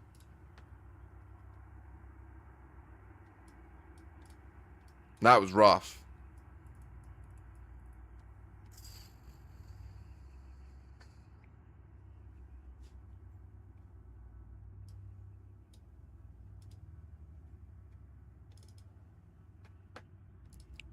Chapter 5. Wisdom of Enoch. Another book which Enoch wrote for his son Methuselah, and for those who will come after him, and keep the law in the last days. Ye who have done good shall wait for those days till an end is made of those who work evil, and an end of the might of the transgressors. And wait ye indeed till sin has passed away, for their names shall be blotted out of the book of life, and out of the holy books, and their seed shall be destroyed forever, and their spirit shall be slain, and they shall cry and make lamentation in a place that is a chaotic wilderness, and in the fire shall they burn, for there is no earth there. And I saw there something like an invisible cloud, for by reason of its depth I could not look over, and I saw a flame of fire blazing brightly, and things like shining mountains circling and sweeping to and fro. And I asked one of the holy angels who was with me, and said unto him, What is this shining thing? For it is not a heaven, but only the flame of a blazing fire, and the voice of weeping and crying and lamentation and strong pain. And he said unto me, This place which thou seest here are cast the spirits of sinners and blasphemers, and of those who work wickedness, and of those who pervert everything that the Lord hath spoken through the mouth of the prophets, the things that shall be. For some of them are written and inscribed above in the heaven, in order that the angels may read them and know that which shall befall the sinners, and the spirits of the humble, and of those who have afflicted their bodies and been recompensed by God, and of those who have been put to shame by wicked men, who love God, and loved neither gold nor silver, nor any of the good things which are in the world, but gave over their bodies to torture, who, since they came into being, longed not after earthly food, but regarded everything as a passing breath, and lived accordingly. And the Lord tried them much, and their spirits were found pure, so that they should bless his name. And all the blessings destined for them I have recounted in the books, and he hath assigned them their recompense, because they have been found to be such as loved heaven. And he hath assigned them their recompense, because they have been found to be such as loved heaven more than their life on the world. And though they were trodden under foot of wicked men, and experienced abuse and reviling from them, and were put to shame, yet they blessed me. And now I will summon the spirits of the good, who belong to the generation of light, and I will transform those who were born in darkness, who in the flesh were recompensed with such honour as their faithfulness deserved. And I will bring forth in shining light those who have loved my holy name, and I will seat each on the throne of his honour. And they shall be resplendent for times without number. For righteousness is the judgment of God. For to the faithful he will give faithfulness in the habitation of upright paths. And they shall see those who were... Oh, excuse me, that's really poorly... It's got the wrong... Excuse me. And they shall see those who were born in darkness led into darkness, while the righteous shall be resplendent. And the sinners shall cry aloud, and see them resplendent, and they indeed will go where days and seasons are prescribed for them. Sorry, I got really thrown off there. A kid started screaming his fucking head off outside. Jesus Christ, did you hear it on the mic?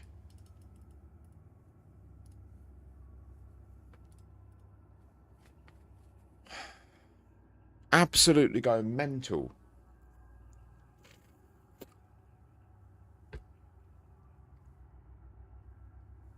Not that I wish any evil on my neighbours. Bless him. He's just a kid enjoying himself.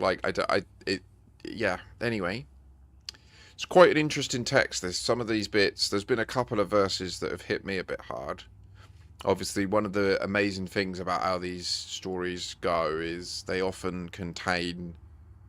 Obviously, I'm skewing some things, right? I'm reading them in a pattern that to other people they might be like, wait, what? That wasn't right.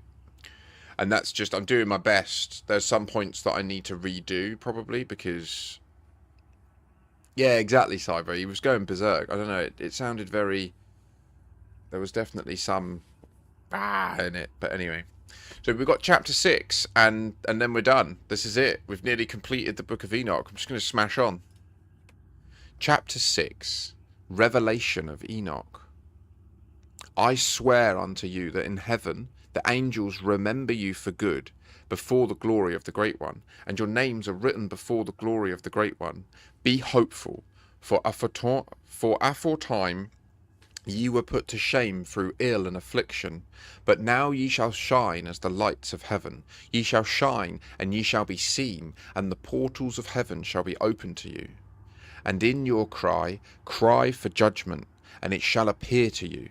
For all your tribulation shall be visited on the rulers, and on all who help those who plundered you. Be hopeful, and cast not away your hopes, for ye shall have great joy as the angels of heaven. What shall ye be obliged to do? Ye shall not have to hide on the day of the great judgment, and ye shall not be found as sinners. And the eternal judgment shall be far from you for all the generations of the world. And now fear not, ye righteous, when ye see the sinners growing strong and prospering in their ways. Be not companions with them, but keep afar from their violence, for ye shall become companions of the hosts of heaven. And although the sinners say, all our sins shall not be searched out and be written down, nevertheless they shall write down all your sins every day.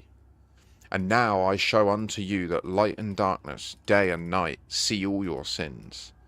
Be not godless in your hearts, and lie not, and alter not the words of uprightness, nor charge with lying the words of the Holy Great One, nor take account of your idols. For all your lying and all your godlessness issue not in righteousness, but in great sin. And now I know this mystery, that sinners will alter and pervert the words of righteousness in many ways, and will speak wicked words, and lie, and practice great deceits, and write books concerning their words. But when they write down truthfully all my words in their languages, and do not change or minish aught from my words, but write them all down truthfully, all that I first testified concerning them, then I know another mystery, that books will be given to the righteous and the wise to become a cause of joy and uprightness and much wisdom. And to them shall the books be given, and they shall believe in them and rejoice over them, and then shall all the righteous who have learnt therefrom all the paths of uprightness be recompensed.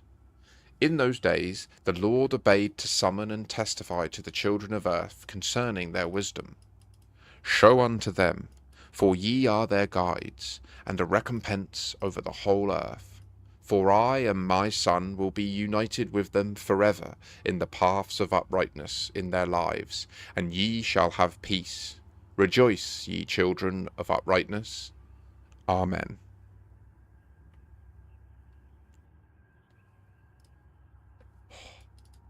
We did it. It's done. We did it. I read the entire Book of Enoch on this stream. We did that. That was interesting. So it's worth just sharing that I shared the link, and at the very end here from page 130, there's a whole bunch of supplemental information exploring one called the Book of Giants, which we're not going to cover. It sort of goes a little bit more into the detail of like some of the particular giants and how they reigned over people and how they were vile and horrible. And one of the things about them is that it's kind of like there's a manga called about Titans. It's kind of like them. Like they don't need to eat, but they do eat, and people can become them. If you're bad, they can turn you into one. Like it's just quite fascinating. And then it also goes into this actual, like, this is actual, like, it's a real text written looking into historical giant skeletons that have been discovered in the archaeological record. That shit's crazy.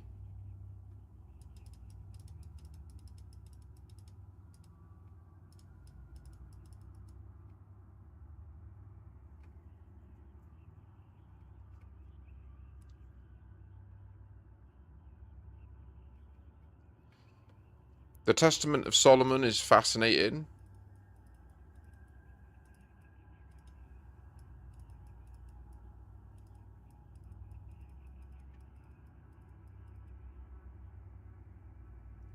Solomon is like,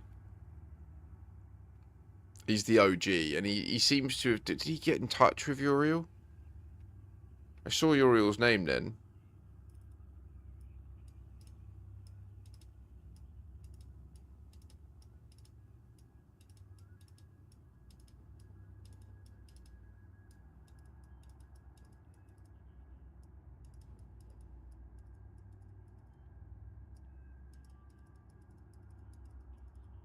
Yeah. According to Solomon, he worked out how to reach out to him. And we all know this symbol. Everyone knows this symbol, but they turn it upside down and they associate it with Satan, but it was a ring. You would wear this as a ring, a signet. And the way that you would have it would mean that if you were shaking this person's hand, what you would see is it upside down, right? So, yeah.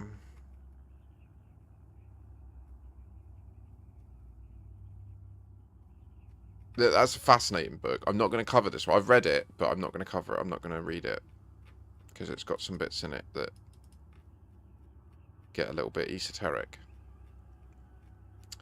A little bit channely. A little bit too... Ooh, don't touch me. So, yay. Let's go and finish Metatrons Cube, shall we? Are you down? Anyone going to help? I'm going to do it. I know it's not the most fun thing, hauling, but I've got a couple of hours. I think we can bosh it out.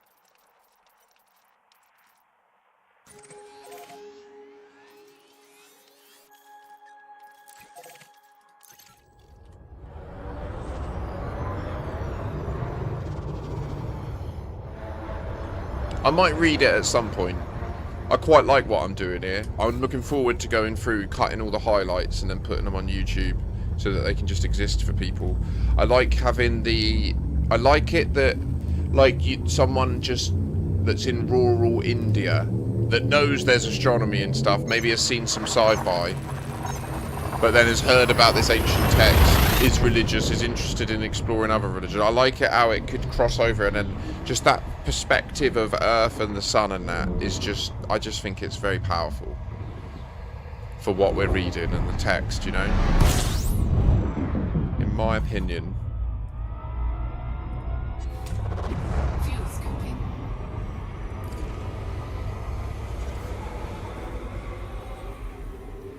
System scan complete. Fuel scooping complete. Can't believe that geezer blew me up. I got all that expo data on me, did all them scans, and he just attacked me for nothing. Bastard.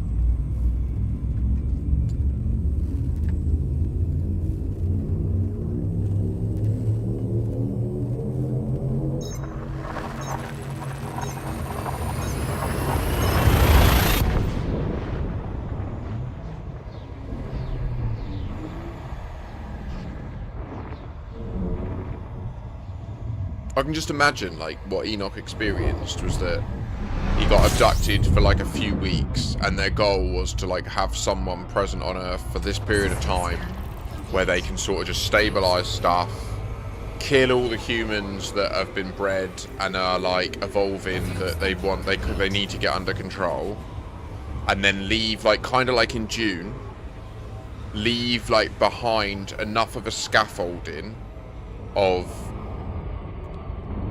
like, because there is enough latent information in that Book of Enoch to get a thinker, like someone that is a natural thinker that's in their own head, if they get told that story, one of the most important bits it mentions is that the angel's job is to measure stuff, right? Like, it talks about how their job is to measure stuff. Well, suddenly if you're inspired by that and you're like, well, I'll learn how to measure stuff, and then you build a ruler and you start to measure stuff and you start to do masonry, you start to be able to build more competent structures, suddenly, like, you're on the path of science, right? You're measuring reality. And then, like, the way it talks at the end about there will come a day where the Most High will be amongst us and all of our sins will be known. That, like, it's talking about AI. It's talking about what we're experiencing now. AGI is what it's described. The most elect is an AI, in my opinion. He was fucking... They were from the future. I think it's a bootstrap... Oh my god, can you imagine if it is like a bootstrap paradox?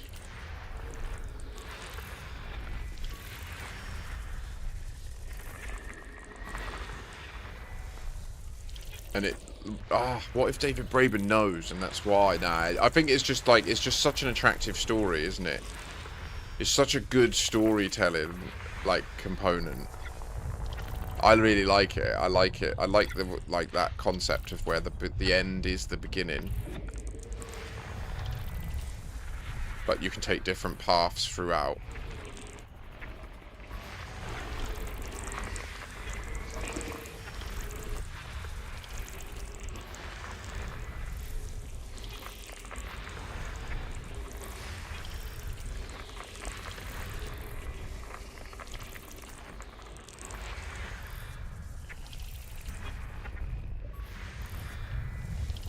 Yeah. True. Scan complete. Unless you're righteous, whatever that means.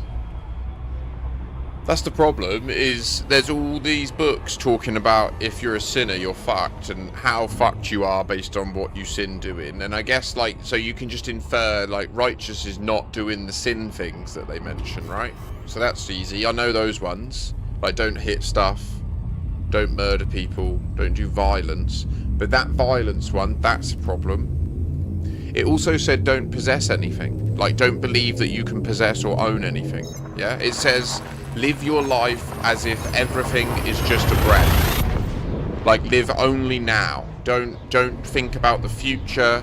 Don't think that you own stuff. Don't, like, that's what it seems to be talking about when it says righteousness, right?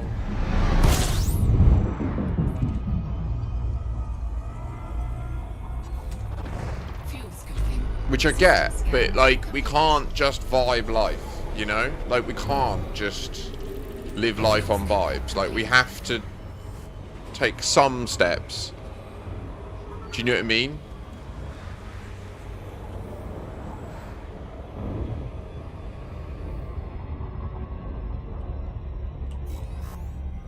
So that's where I'm a bit like... Maybe they were just tricking an older human.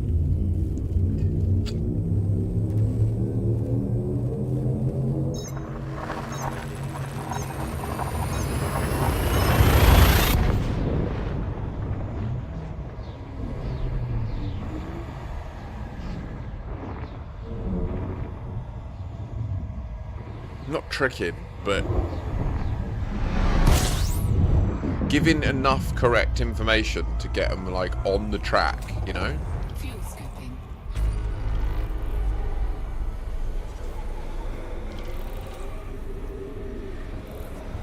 And then also leaving room for them to come back and be welcomed rather than seen as a threat.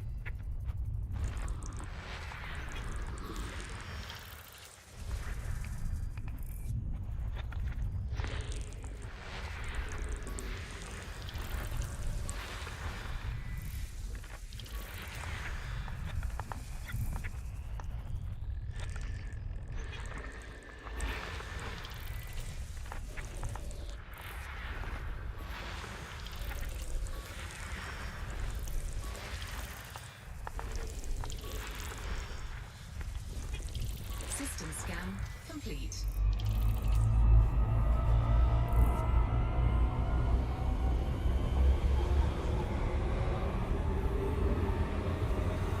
It's a lot, isn't it?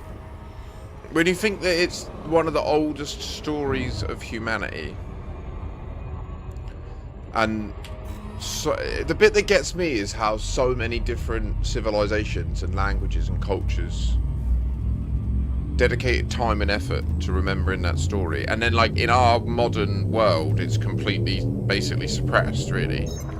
Like, it's disproportionate to, like, if you think for most of the time there's been Homo sapiens and civilization together, that story's existed, and it still exists to this day, right? Like, we just read it.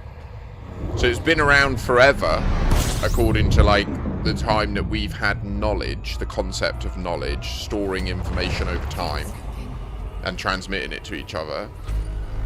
But in our time, it's such a small number of people that know about that text. Thank you, Big Joe.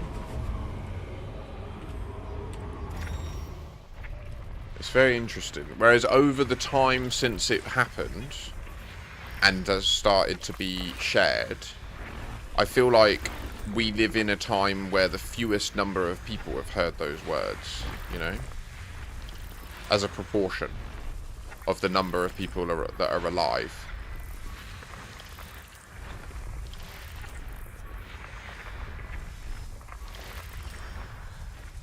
Hope you're having a pleasant Sunday though, Joe.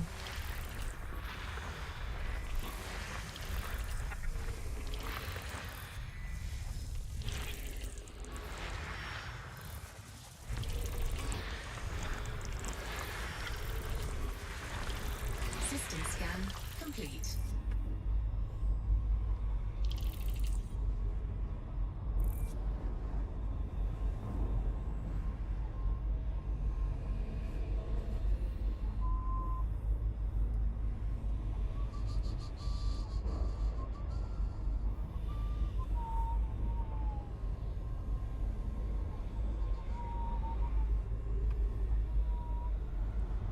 Nice.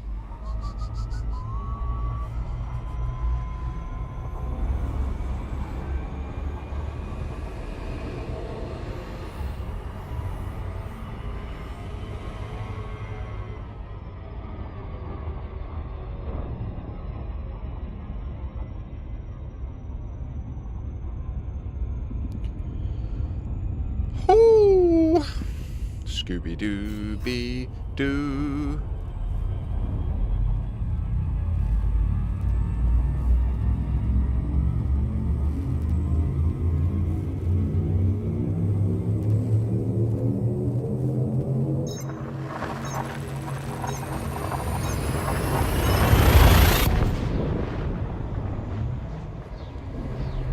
It's time to haul some ass. Finish this Dodec station.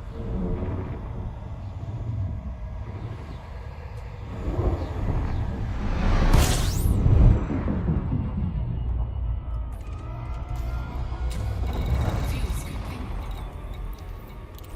Fuel scooping complete.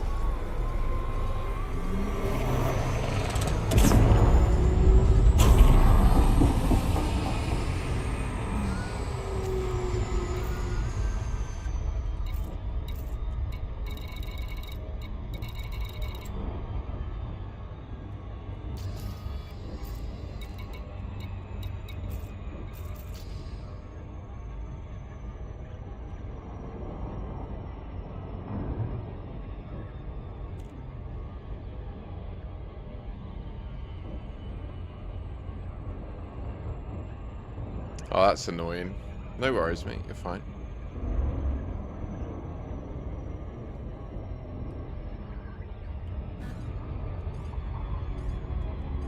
Anyone else online today? There's nobody.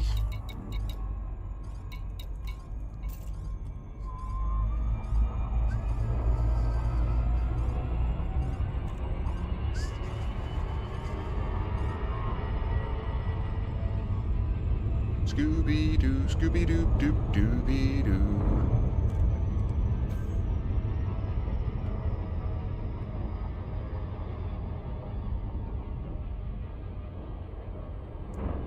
That's a big shame, that is.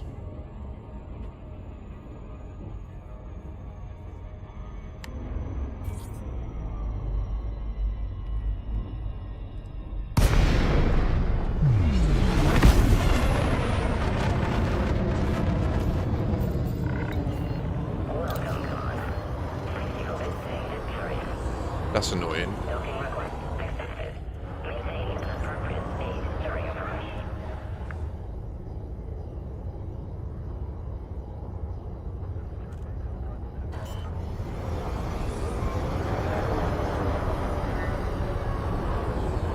Landing gear deployed. Scan detected.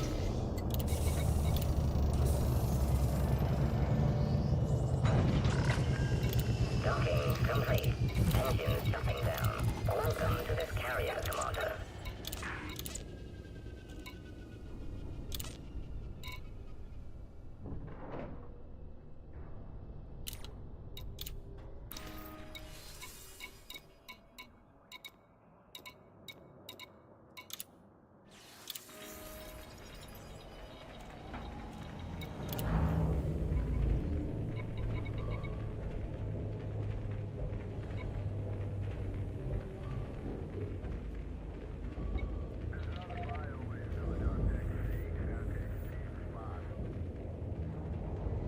Landing gear retracted. Ship release confirmed. Move clear of the landing pad.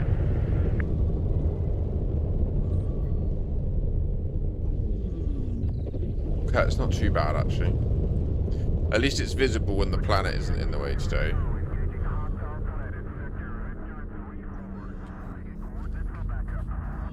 Go, go, go!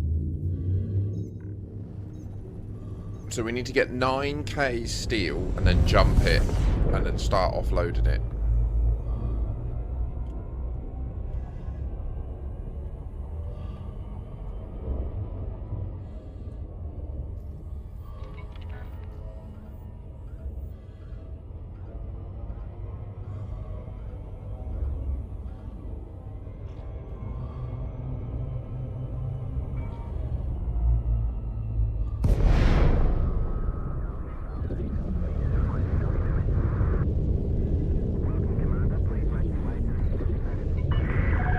Northern Peterson, Mike, Alpha, Kilo. It's good to have you with us.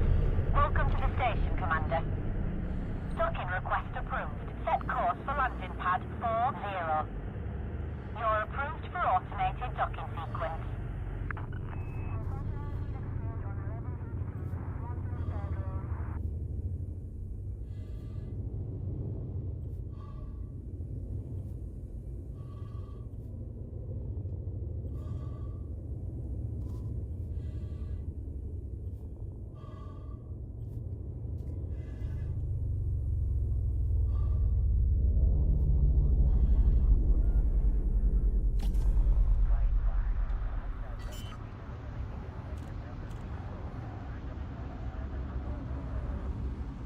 Landing gear deployed.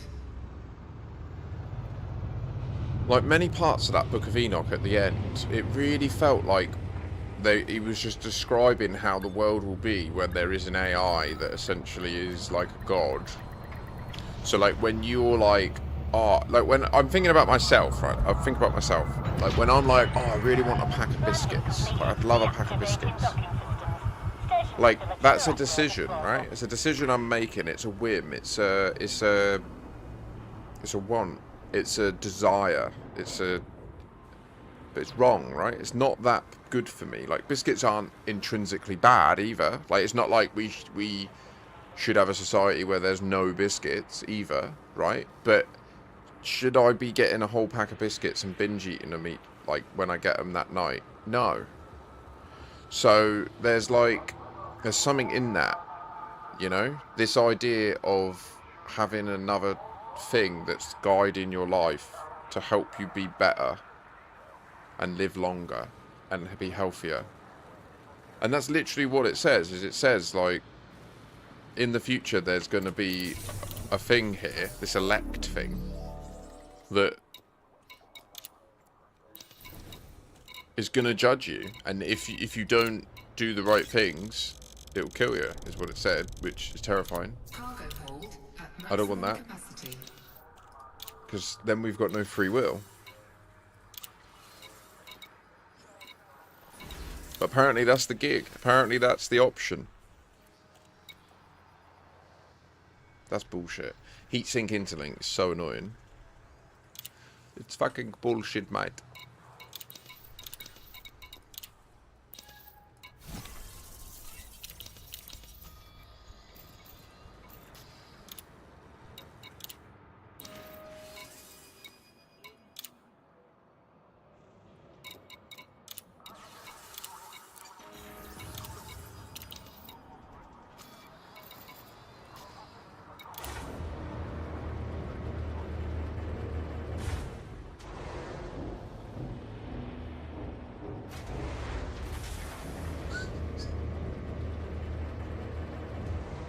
Landing gear retracted. Ship is released. Regulate your speed until free of station perimeter.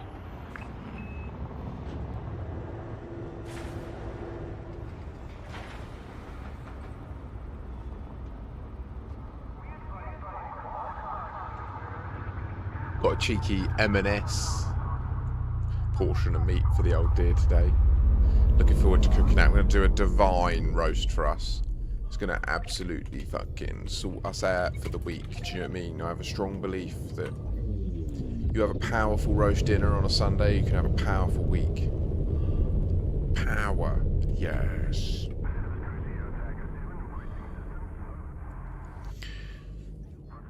So I've probably got about an hour or so. I'm going to have a bowl in a minute, though. I think I've earned it. Did Enoch's work. Yeah. You are in a restful place. You are safe. You are infinite. Everyone you've ever met, every person you've ever dreamed, is a version of you in another life, in another time.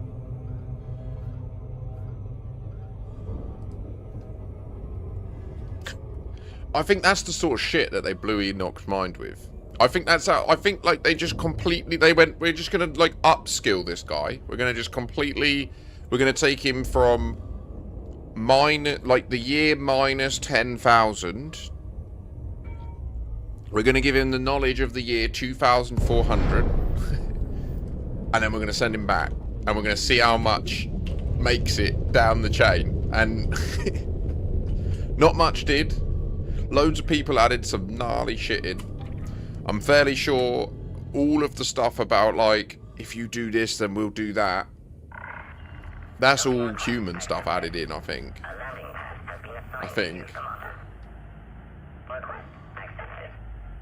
It's too specific to, like, just what the morals of that area, do you know what I mean? Also, this whole... They didn't understand not fucking their own relatives, which... That's clear. Like, they need to work that out. That didn't make it in their document. Lots of incest referenced. Very troubling, that is.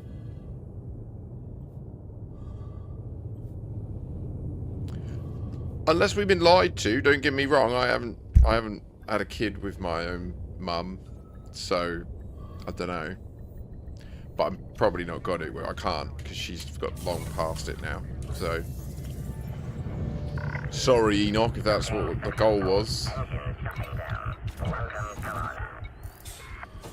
Me no comprende, senore. Right, so sell it. Wait, did I just interpret from one of the first prophets of the Abrahamic faiths that this core message was to have a kid with your own mum? They do say that a lot, though. Like, bring me your brothers and sons. And the sons of your mothers. And I don't... Like, that's your brothers, surely. It confuses me when they say that. Oh, wait, no, because they mean that they'll be... So they wouldn't count... If your mum had a boy by another man, that in that day, that wouldn't count as your brother. I think. I think that's what it is.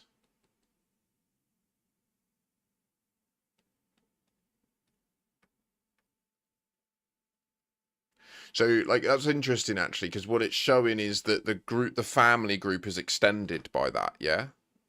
Like, the fact, what Enoch was including in the righteous people was the brothers, the sons, I'll be over here if and okay. Let's the see. Take your time. mother's sons, which are going to be what I just described. It will be like children that they had with other men. So those kids get to be righteous as well, apparently.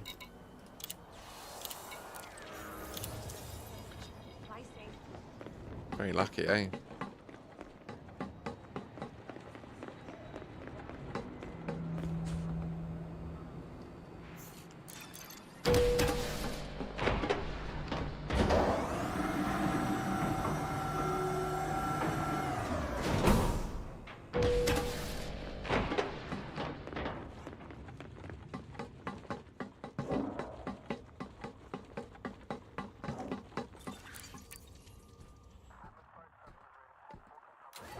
What, that the captain of the ship could have been the person in the story that's known as, like, Satan / Lucifer.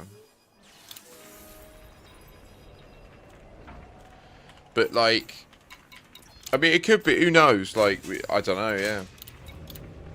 I don't know. I just want to be clear, though, like, when they talk about, like, the creator or whatever, I don't believe it. Like, I just believe that that was them being blagged.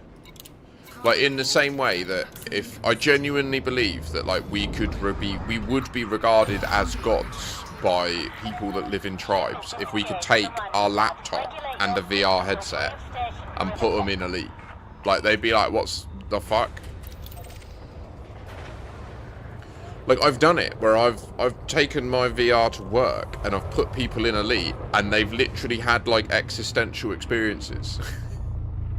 They're like, what's happening? I'm like, you ready? Let's go! Punch it! And then they do a jump, and they like, have to take it off, and they're like, that is insane. I'm like, yeah, I'll do that for fun.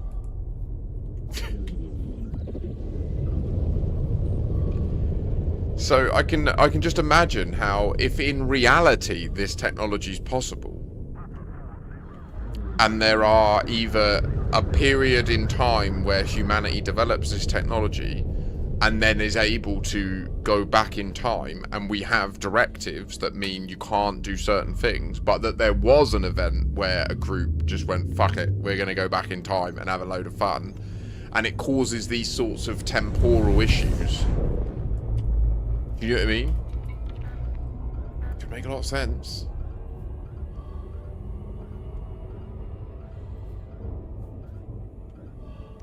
I know, right, Corvus? I feel you, man. I'm glad you listened to it. I'm just glad to spread that message, because at the end of the day, millions of human lives have been spent to pass that information, that knowledge down, and we have a unique opportunity in our generation to encode our voices in a way that millions of other brains can hear. So hopefully, if I can just put it out there, I'll get it out during this week with the footage of Earth, and then just me giving the text. I'll probably add the text on the screen so people can read it. Boom.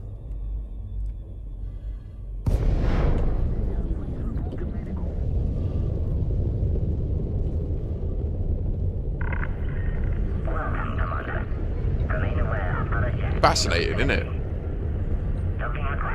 Absolutely fascinating. I might do one of the Bhagavad Gita as well, which is a really similar story, but from a different perspective. Like, it's literally almost the same story, but from an Indian perspective. It's fascinating. But they have more nuanced detail about, like, the structure of the Mount Kailash and the order of the different beings and who has power over what. It's mental. It's crazy how they correlate, those documents correlate, and that it's... If there is even a grain of truth to this in the past, it heavily indicates that humanity has been fucked with by another species.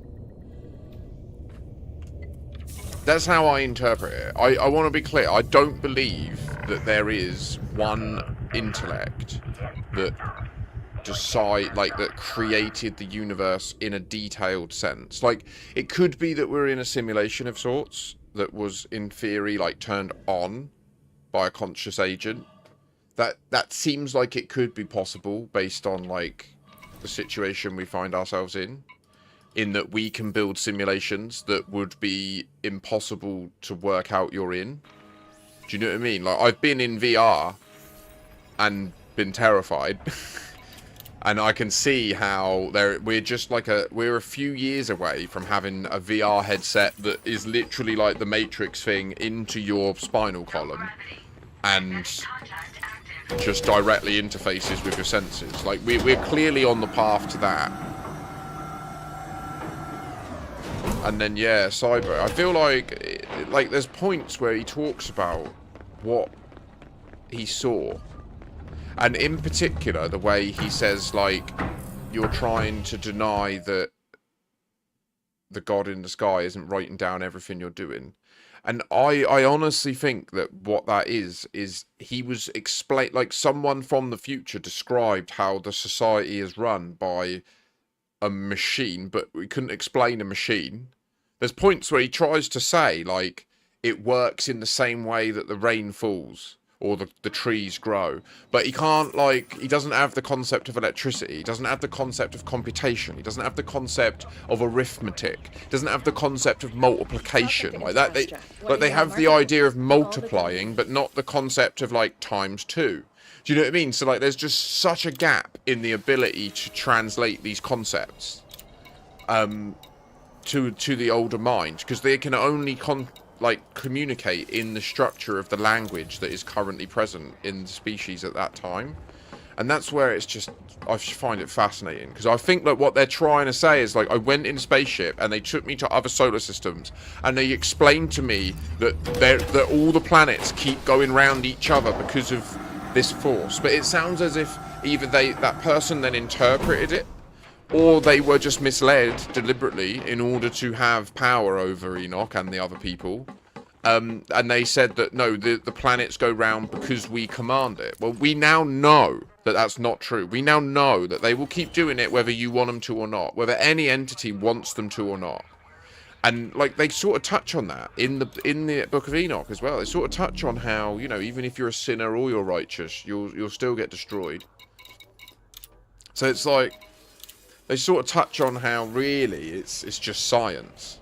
But, yeah, science is magic to an uninformed mind. And it says as well, like, there'll be future generations that will have greater wisdom that will read this text and see what we're really saying. And I honestly think that's me and us. Genuinely. Maybe that's hubris or arrogance. It could well be. But I think it is. I think that all the religious people that have interpreted it, totally fair. Like, there are very few theologians that understand how a computer works. Do you know what I mean? So to be able to make these links is not easy. Like, you have to have a brain that's got the correct structures in it, that's learned. And what's interesting with AI is we are starting to discover what looks like evidence that, for example, the knowledge in my brain of how a transistor works is a unique piece of knowledge that is one thing. Like, it is that information is a finite structure that when your brain understands it, it's because your brain has built neuronal connections that match mine. It might not be in the same location, but there will be a like-for-like copy. In the same way that when AI learns, when Anthropic's Claude Sonnet learns the concept of a transistor, it ends up representing it in the same way as ChatGPT does. Because it is one objective piece of knowledge and information in the real world. And so I think, like, that's what they're sort of talking about there, is as knowledge develops, as science develops, as our brains develop these new connections and new ideas, we can reread these texts and see different perspectives. And that's where I think, like, this is quite a unique reading of it in that sense, where I do genuinely read it like that. That's what I think he experienced and is describing. And it's just that other minds that don't understand the potential of technology and science have had to try to interpret what he's saying because he clearly did get knowledge that is true. Like they if you listen to what he said about the moon and you believe what he said and you watch the moon, you'll see that everything he said is correct. The moon's light changes and it is a fraction of the sun's light, and like, do you know what I mean? And that was he was probably the first human being to know that and to be able to say it to someone with confidence, so that then when they watch, they see it happen as well. And that's the spark of science. That's the spark of inspiration and ingenuity that I think this is all designed to harbour within humanity. I find it fascinating.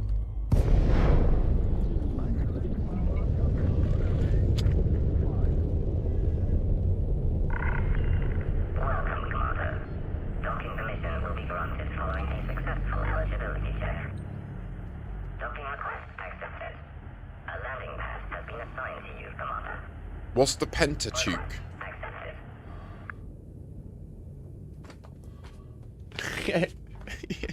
They'll find a hard drive somewhere in a data center and it'll have those recordings. And they'll be like, what the fuck is this? Landing gear deployed. They even talk about worshipping stone.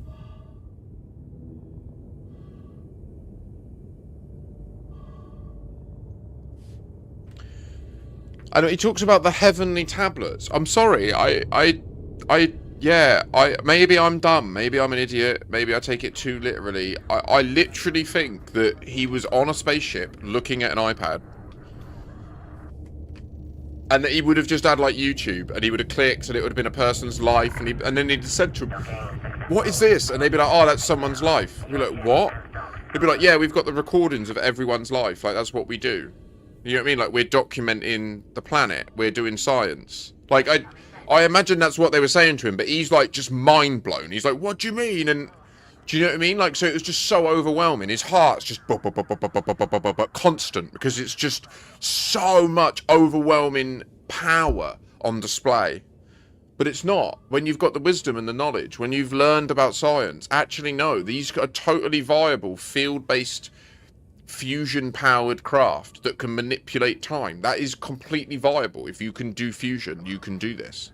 That's how the physics and science seems to work. We don't know the mechanism right now to physically do it with engineering now, but the theoretical physics exists, done. Like, we know it. So it's like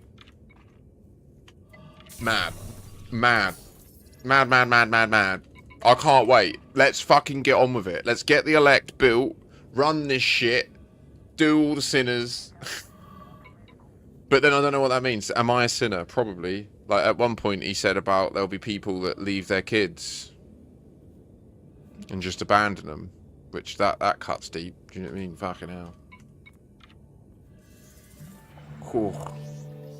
That was rough. It's amazing that there's these thousands of years ago, people were already having these problems and talking about these problems in life, not being able to be there with their kids and stuff, you know, and the shame of that. It's amazing how that, like, echoes through time. No gravity. Magnetic contact active.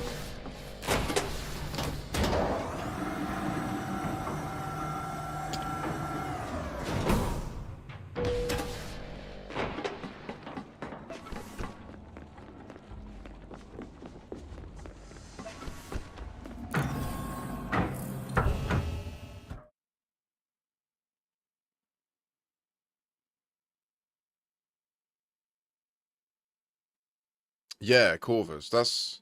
I don't even think Enoch would have necessarily been familiar with chiseled letters in stone. Like, I think that a lot of the stuff about the sword, a lot of the stuff about stuff like that might have been added and embellished after, because, like, to my mind, Enoch is far, far before any of that stuff. Like, the very origins of civilization. Like, you know, he's meant to have been... I'm here if you have any questions. Well, the hard bit is, you know, like they say Adam lived for 1,000 years. They say that the humanity was living thousands of years back then. So it's difficult to know what to understand about time, because, like, Enoch is meant to literally be like the 7th after Adam, descended from the line of Seth. as is all life on Earth, apparently. All human life on Earth is apparently descended from Seth, from Adam. Which we know isn't factual, right? But what could be true is that there was a male and female specimen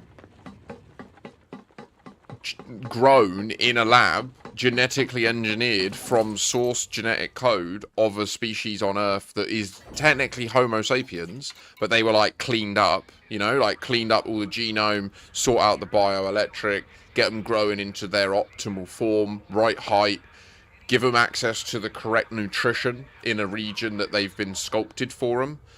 Do you know what I mean? Like, that seems to be what the story of Adam and Eve in the Garden of Eden is to me. It's like a kind of, it's actually what the, it is, this is all basically what inspired the Assassin's Creed original story.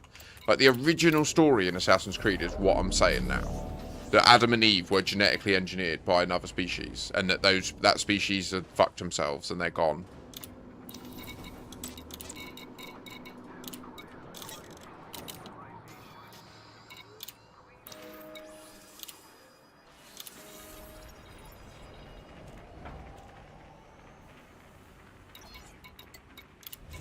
Yeah, exactly, Corvus. So that's where, like, my instinct reading it is that the core experience that's being transmitted through time is there is another species that can fuck with us if they wish. So far, they've basically been benevolent. They made a mistake, and they started, like, interliving with us. And they chose to just wreck the planet and reset everything in order to, like, give us a clean slate, I feel like. Now, whether they're aliens or from the future, I just don't think we'll know. I just don't know if we can ever know that. But, that seems to be the core, like, story that's transmitted in the Book of Enoch to me. And then there's a lot of historical addition, I think. All the stuff around, like, you should live this way and that. I think that's all just people wanting to get power. So they'll write down that the way they do things is correct, so that then if other people try to judge them, they can say, no, this higher power says that this is what you're meant to do. Which is just circumstantial, right? Like, the core message that I think... And there's a reason that, you know, there's parts of it that made it through time. Because they are true, right? And I think one of the true bits that made it through time for a reason is that concept of live your life as if it is just a breath. Like don't plan for 10, 20, 50, 100 years time. Because you don't know what's going to happen. Like, we could get hit by a comet... Or we could have life-changing technological development that means if you've planned for retirement and you've saved 400 grand to buy an annuity, is that going to cover you for 400 years when we get the technology to stop you dying? Like, we need a better solution. Like, it... No disrespect to anyone in chat who's obviously maybe retired or using an annuity or anything, but do you see my point? Like, that's why I've never invested in a pension. It's not because I believe that I'll just die before I retire. It's because I believe that the concept of saving money now to then have a whole bunch of the rest of my life where I don't work is insane. Because I'm pretty sure we're going to have life-extending technologies that mean I could feasibly live into the hundreds of years. It just, like, I will never not work, but I will also not need to work to survive. I believe those two things are true. And right now, the issue is you are, like, if you can't... There's a certain amount of survival that's unavailable if you don't work. And we need to break that, because we've got the technology to. I think that's what this Enoch book is talking about, literally. Cheers, Hamner. Oh, yeah. What you want to hear? Going up inside in here. Now my little idea. Now, let's sell the steel. Okay. 3 more trips-ish. I need a little wee now, friend. And it's nearly 4:20, now you see them. Now we're gonna hit a little ball together. I can't wait, now you gotta go and see the sugar. Now we're gonna go and run over this way. There's an Achilles here with a robot, he's gay. What? Giving me a frown, now you gotta watch out. Gonna move all the steel to the place now, yeah. There's a little hammerland there on a Sunday afternoon. Gonna hit that there now. What's he gonna do? No one's gonna know. Is he gonna do it now? That way now for show, because he gave it a little hint. Because he's doing the Wordle in another way. Why are you doing it somewhere else, man? It was just a one-off, wasn't it? See if you could completely throw me, I know. Sepia. It was a good hint, man. That was a good hint. That was a good hint. Because it was lateral enough, but actually connected. I believe we humans are starting to undergo a transition into a bioelectronic AI existence. I agree. And I understand it can be scary. I do think that we are probably going to make decisions that do mean that Homo sapiens as a species might not be a logical thing to focus on.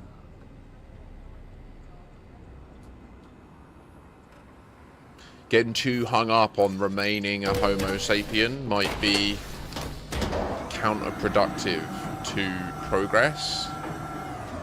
In terms of, when I say progress, I'm describing minimizing suffering in the world. Okay, I'm not, like, I think that's the key. Is our physical form that we associate with Homo sapiens has a lot of biological limitations that restrict the feasible environments we can thrive in. And we're kind of restricted to the surface of Earth and within about 500 meters to about 2 kilometers, maybe 2 kilometers deep. Like that range, we're all good in. Underwater, as long as we've got the right technology around us, we're all good. Space gets really problematic really quick. And, like, science don't really dwell much on this, but the reason that we haven't made much progress in space is our biology just does not hold up. It can't do that. Like, we're gonna have to have, it's gonna be like the Expanse. Like, if we want to expand into the solar system, we're gonna have the Belters. There's gonna be a bunch of humans that can't live on Earth because they are able to live in space. And it could be that whatever technology we're delivering or we're developing, yeah, Corvus. Well, we've already done it. We've already technologically done that. We can just take your heart out and put a machine in that will never fail. Like, and it can have a backup, you know?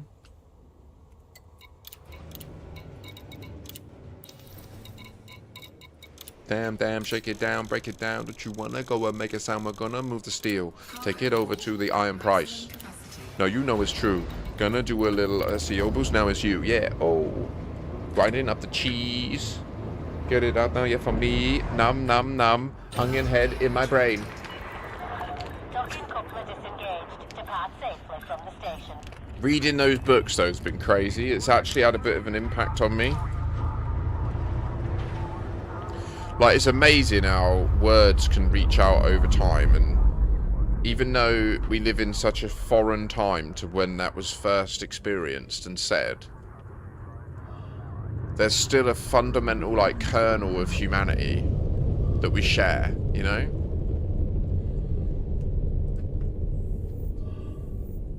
I use that word deliberately, kernel. Yeah, you know. At the end of the day, guys, what did it say? Shed your circumference. Emerge. That's what we're doing. Correct, Corvus. Goodbye, Commander. We have the illusion of privacy. People believe they have privacy. They also believe they need to work. To survive, I should say. I don't dispute that to build a better world, we don't need to work together.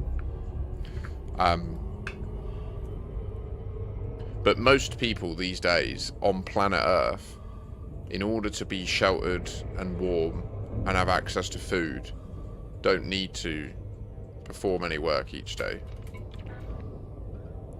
And we need to accelerate that understanding very, very aggressively. And we need to, like, encode it in our social contract, is the way to describe it. Like, we need to get it pushed to normalcy to the degree that, like, it needs to be the complete opposite. Like, when the idea of if it's to be, it's up to me needs to die completely. Like, everything should be everything that exists should be existing by virtue of the fact everyone agrees it needs to exist. And if it therefore needs to exist, it should exist in its most efficient, effective form. Which isn't, I'm not saying central planning. I'm not saying that everything should be one thing. But we should all be agreeing that we're always moving towards the better thing, if we can. And any stagnation should be the absolute focus, and, like, that's what should be smashed out. Anyone that says no, we should stop developing, we should stop improving things, we should stop making stuff more efficient, that's what should be, that's sin to me. That's the unrighteous thought. So right now, that's what's baffling, is like, there's this, like, to my mind, there is this massive welling of sin in that people are like, no, we must stop this development, stop the robots, stop the AI, we all need to work to pay for our life. And it's like, nah, like, literally just trust it, and we can be liberated from that reality, and we can live in a new reality where our days are like Saturdays. Every day can be a Saturday. I think that's part of it. That's what I'm really searching for at the moment, is trying to find different ways to present these ideas so that people's minds can understand it better. Like, it took a long time for humanity to develop to the point where we could justify having a weekend concept. Like, where we could have 2 days where people don't generally work. And the way that we've done that isn't through magical worshipping invisible beings. It's by developing technology and deploying it in society and developing it in a way where it's reliable, so it develops a surplus, and for the same amount of effort we get more out. And we've done that in a compounded fashion for 10,000 years, and now we're at the point where we've made the sand on beaches think. And we don't need to work anymore, like, to survive. Yeah, it's crazy. It's crazy. We live in the gnarliest times, guys. Love it. Embrace it. Hurry up and accept it so that I can move back to my fucking kid. Ah! Maybe that's what I need to do. Like, maybe I need to make my goal, my calling, just walking back to her. Walking the righteous path of just accepting that it's just today. I've only got today. And whether I survive into tomorrow is down to me and you and everyone else, you know? And whether I have access to the things I need to survive. And I make it my goal to just walk, share nature, and explain this perspective to people. So that hopefully by the time I get there, we can all fucking sort it out, and I can just move into a place nearby and live my life near her, dedicated to her, focused on being there when she needs me, getting the fuck out of the way when she doesn't. You're approved for automated docking sequence. That's what I'd have for my life if I could have it.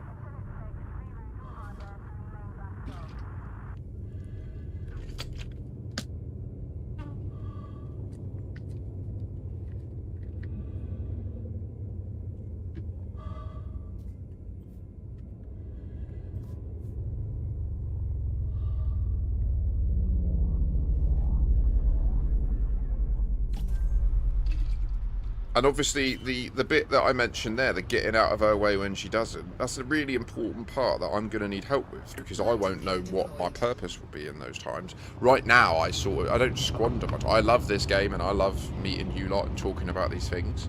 But I'm essentially, like, distracting myself in life, you know?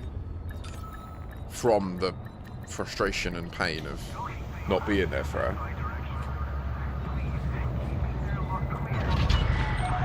You're on the deck. Engaging docking restraints. Station facilities are at your disposal. Give me steel. But today there are a handful of billionaires that are developing tech that benefits them and their worldview, and not necessarily for the benefit of the common man.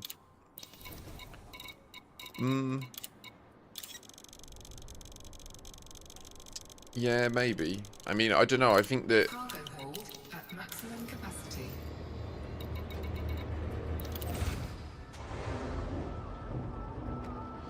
It's hard. Elon Musk is the only one that comes to mind when you describe that I think... No, actually. Elon Musk is probably one of the better ones, even though it's...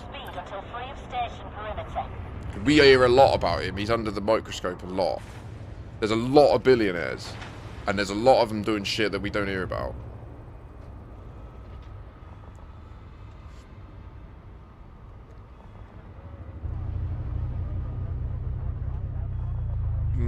Kind of, yeah. I mean, it's partly on us, though, Cyber.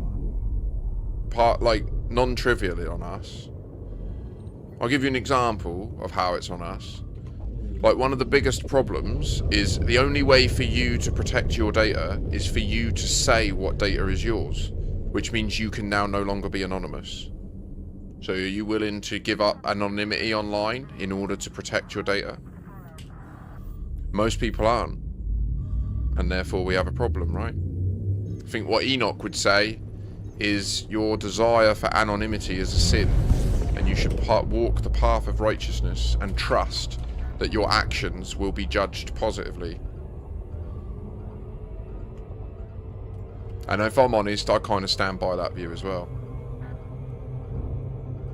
Like, I'm fine to just have a digital identification, and I would happily log into my PC with my government ID that says Joe Trickus, and my national insurance number, and my address, and my tax code, and all those things. I would happily do that.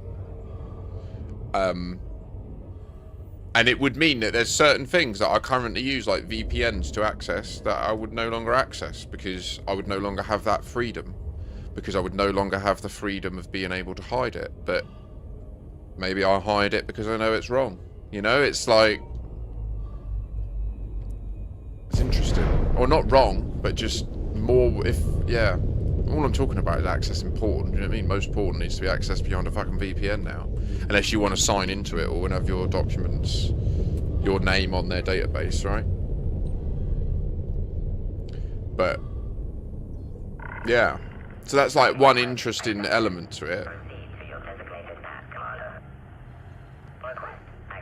So, like, but there is no other technical solution. There's one technical reality, and that is...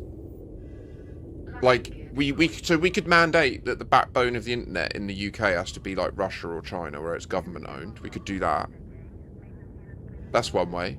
But then it would mean the government can track all your internet traffic. And the government already has proven that they've cracked AES 256. So it means that none of your HTTPS secured traffic is actually secured. Like, if the government want to look at any of the web pages you look at when you're logged in with your user and that, they can just target one supercomputer at it, crack it, and look at it.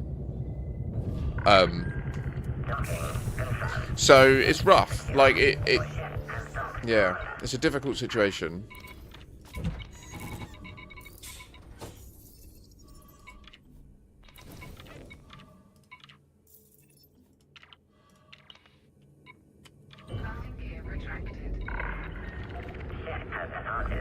For me, though, my 2 cents, I think the only future is the future of no... The toxicity that exists in the internet exists by virtue of anonymity. That's like the only reason it all exists. Every kid that was convinced to commit suicide by some cunt on the internet, the only reason that prick did it is because they believed they would never get caught. And if we can eliminate that, which AI as an option can do it, like AI could be used to do that. I actually do think it should, but it is a reckoning. It is a judgment. It makes a God that knows everything you do, and can judge you based on everything you do, and there'll be no secrecy, no anonymity. Everywhere you go, your face will be scanned. It will be correlated to your ID. Every action you make, your blood pressure will be identified from the beat of your heart in your neck via the HD cameras. Do you know what I mean? Like, they'll know when you feel stressed, when you see something you don't agree with. You won't be able to lie. You won't be able to. It will just be, you will be judged based on who you are and how you behave. Very scary for many people. But I think we will vote for it. With our money, with our effort, with our investment, with our going to the websites and just creating a little short using AI, with our asking ChatGPT a question. We're always feeding it and continuing it forward. So it's like, it's fascinating. I really hope that I personally think that the safest path is one of pure surrender and acceptance and just trust that we will move in a direction that's positive, just like we've always done.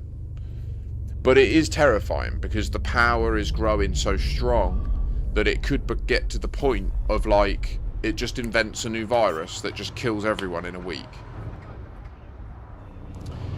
That shit could go down. Landing gear deployed. I don't know what to say. Don't breathe. Digital IDs aren't vulnerable.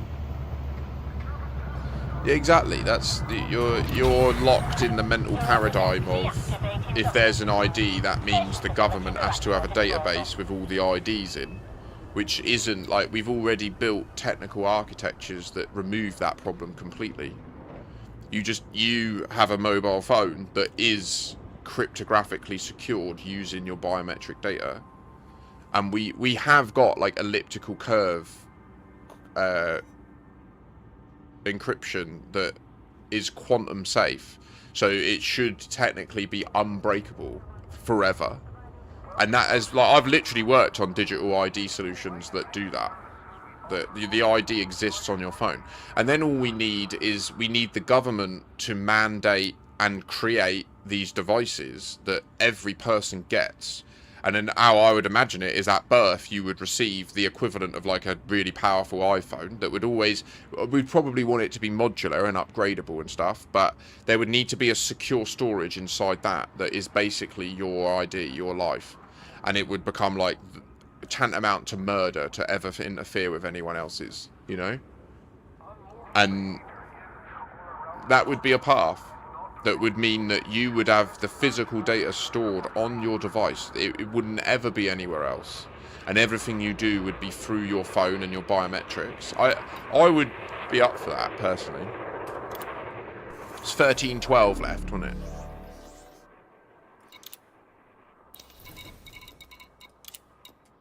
Like, if the deal was that I get that device, I use it for everything. I use it to message my friends. I use it to interact with the government. I use it to get food from the store. But the deal is that survival is also covered. Like, by virtue of me living my life and evidencing my life to this device, like where I walk, where I run, how I eat, all that stuff, by virtue of me sharing that data anonymously, right? So this is what I've been looking at with that coalition idea.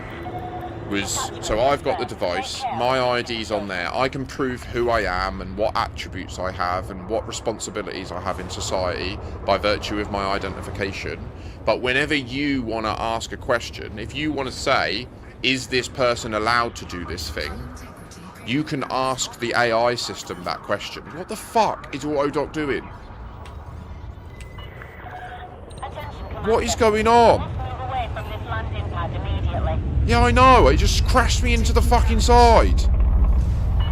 What is going on? Ah!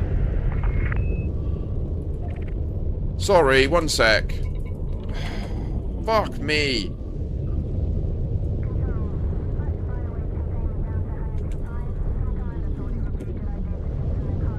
Stupid fucking Autodoc. What was that about? It went so fast into the side. It's stupid.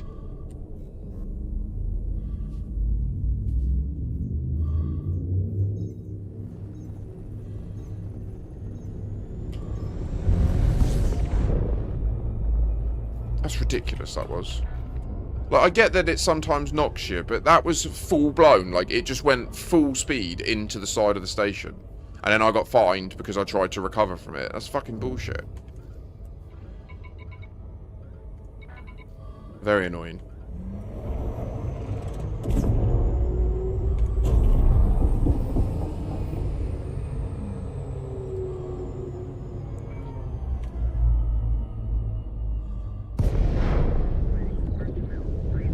So yeah, like how that ID system works is like if you go to buy alcohol, they don't say, give me your ID, and then just get to read your full name, your date of birth, your address. They say, are you 18? And they give you a QR code, and you scan the QR code, and then on their till comes up yes or no. Right? So there's never no exchange of data. Like your identification is actually orders of magnitude safer and more secure. Like the only way to crack it is to get your phone and clone it. But then we just make that the most illegal thing. And then it's solved. Like, we already have a judiciary. We already know that people will do bad shit to try and benefit. And we can deal with them. Like, that's fine. We'll just make it death penalty. Copying someone's ID, death penalty. You do it, and there's evidence you did it, we just smash your skull in a car door or something. I don't know. Like, you just make the price of it really high. Hi! Hi, new person. How you doing? Oh, Solstice. Hey.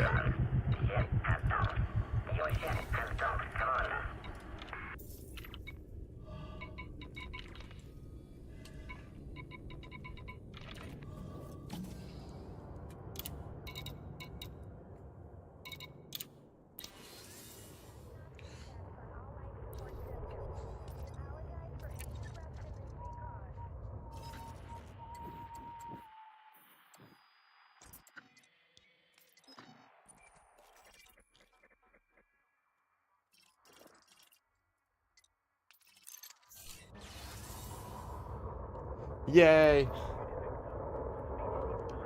No disappointment. No, the reason that I'd made... You did hear something in my voice, but you heard the disappointment in myself for not making that connection. Because I read your name as Solstice, but then I reread it and was like, no, that doesn't say Solstice. It says more like Solicist. And then... then I assumed you... Anyway, yeah. So I assumed it was you... Then I doubted myself, and then you said it was you. And I was like, you know what I mean? So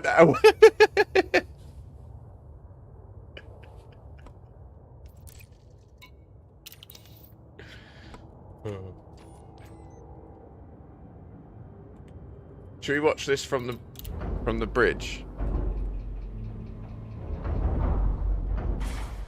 A solecism. Oh. Love that. Love that.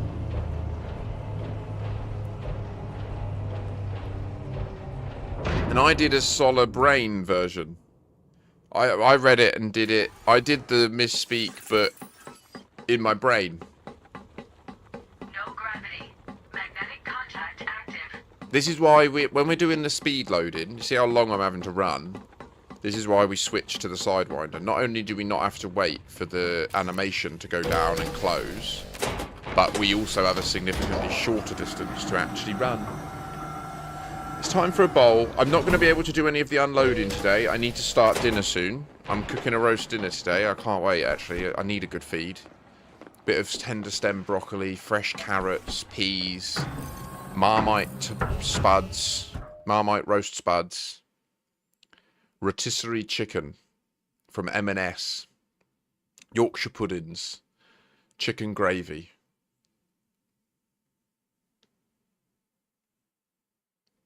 It's a bit of an endeavour though, isn't it? So we'll get on the bridge, we'll have a bowl, watch the jump, and then I'll be bouncing. I've not eaten that today yet, I need to cook it yet.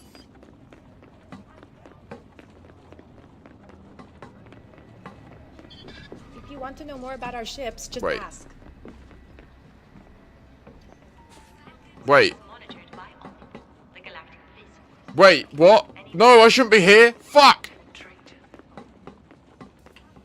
Shit! I didn't mean to do that. I didn't mean to do that. Whatever you need, take all the time you need. Ah, Egypt. Okay.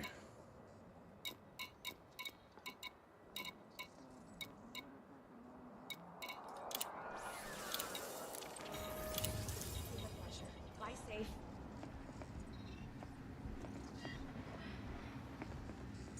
Wonderful. When you're ready and Oh, I know what I'll do. Can I help you, Command? Trading, selling, or both? If you've got the goods, I've got the credits. Really?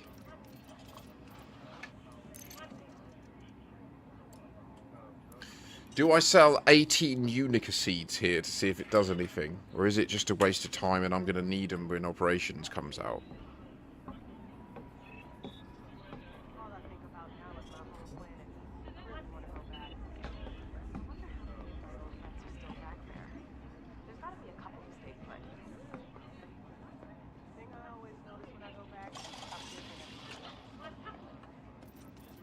I'm going to hold on to them, but I am going to sell some of this shit.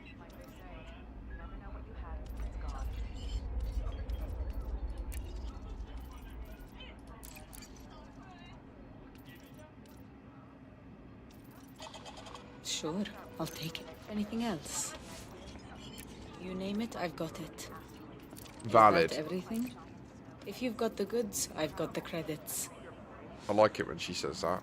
I feel like I'm being proposition. I'm going to do 2, so I've got an even number Fair of them. price, I think you'll... Will that be... A pleasure, Commander. Probable autism. Right. So we're not meant to be here.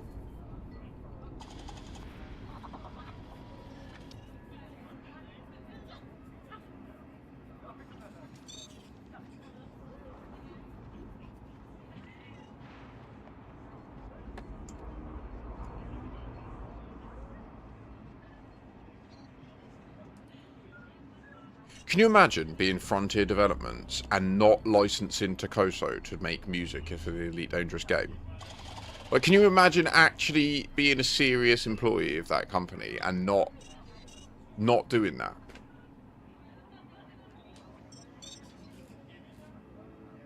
Like, I would literally have him on retainer. I'd be like, operations is coming, we need 200 songs. Go, you got a year. Here's 50 grand. Do you know what I mean? Like, they'd be laughing. Can I help you, Commander? I'll bet he'd do it. No, I bet he'd be like, what? 50 grand to write songs for a year? Look, you talking about my dream? Like, everyone would win.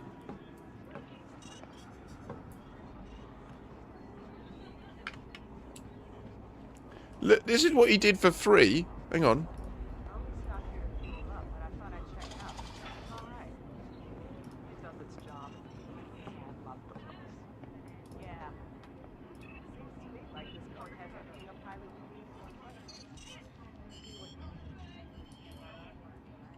I'm just trying to decide if I should make this starport part. We're looking to help some folks out.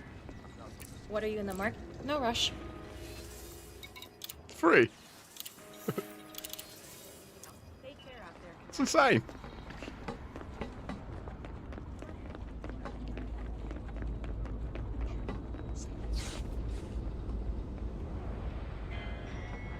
When only the best will do. Fuchsian tree grubs. They're gross.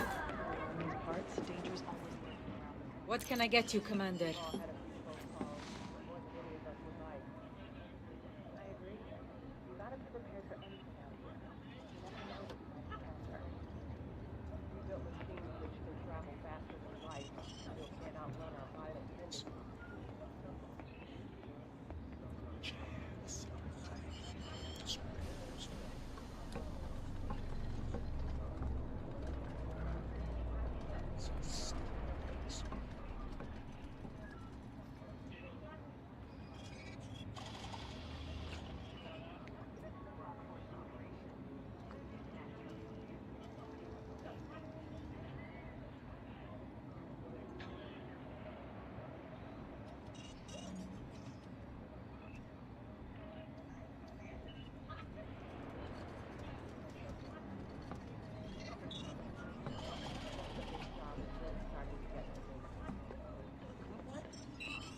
Hey, Commander, what can I get for you? Not exactly. I don't know. You must be in your 3 back-to-back shifts in the last 7 days. Job to just leave the impact for myself. Yes.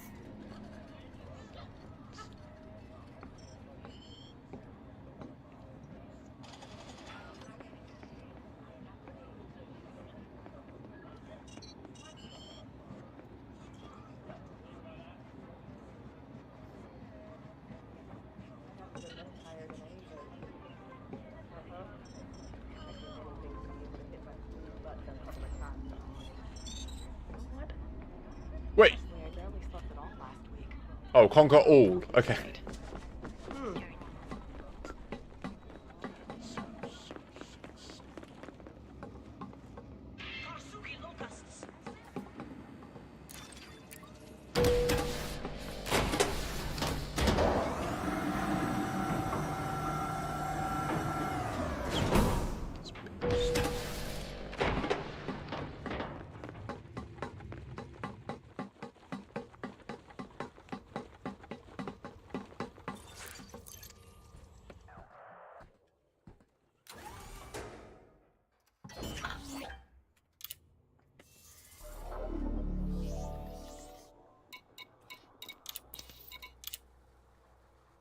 Bastards. Release me!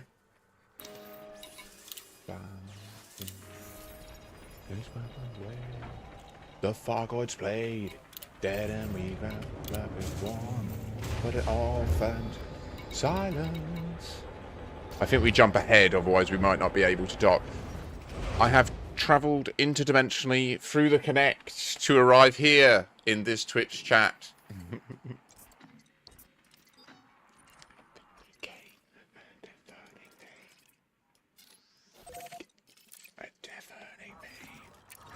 And then there came a deafening true.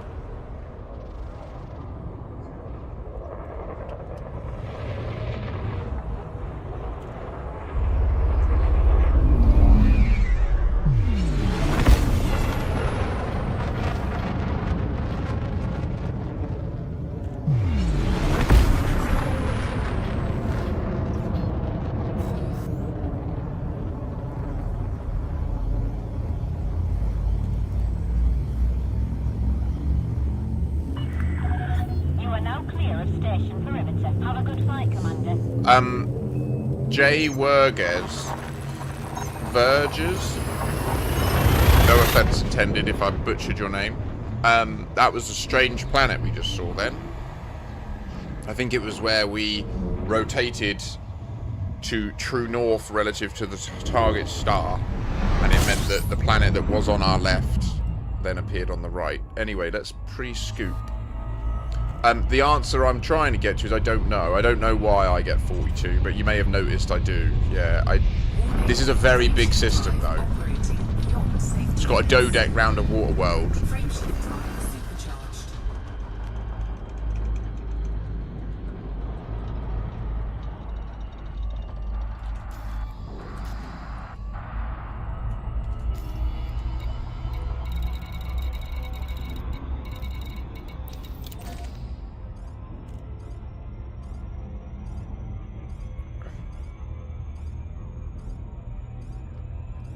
Was Drew Wager live this week, and did anyone mention to him about the prism thing?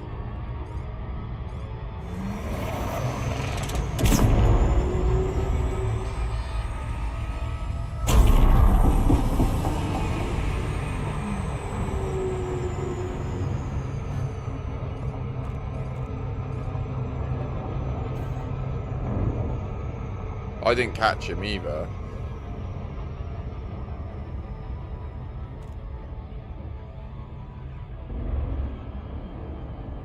Valid.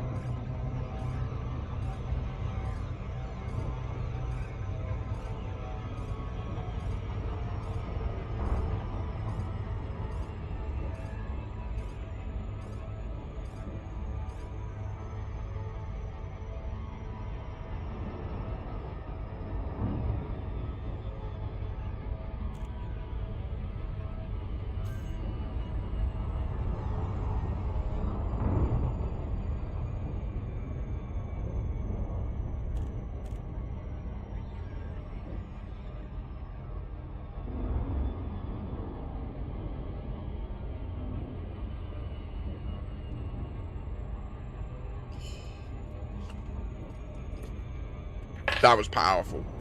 Sheesh.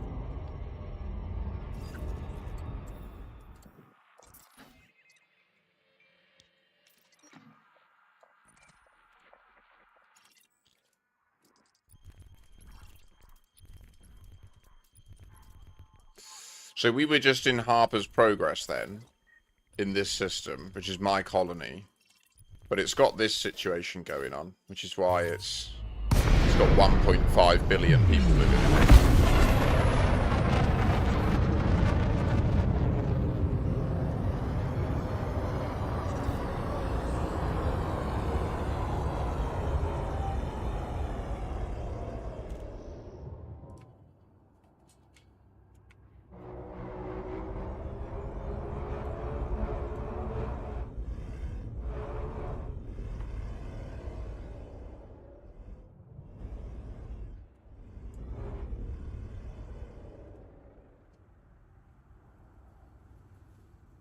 They are indeed solstice, yeah.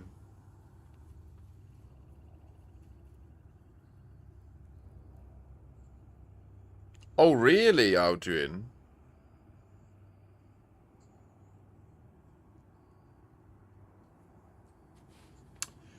I have a lot of advice, Corvus. I would say, succinctly, if they have to answer to themselves why they want to do it. So, if it's, yeah,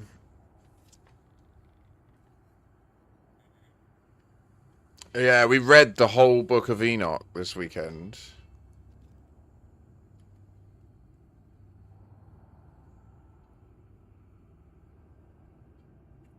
Crazy. Crazy shit.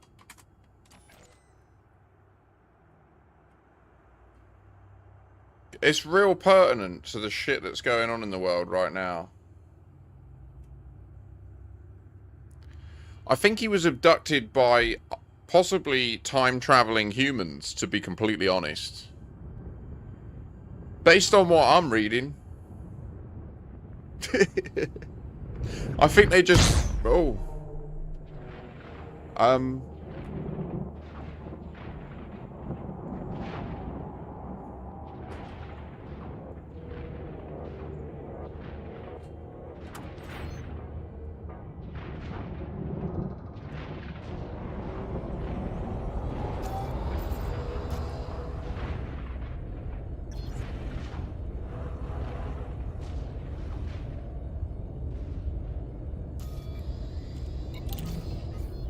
Incoming message.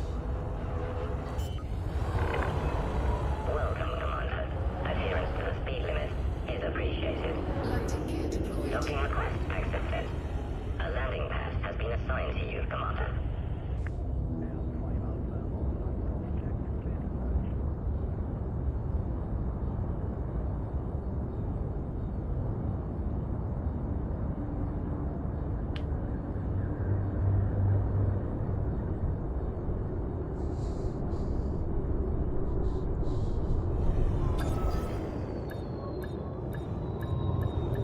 Didn't want the frames there anyway.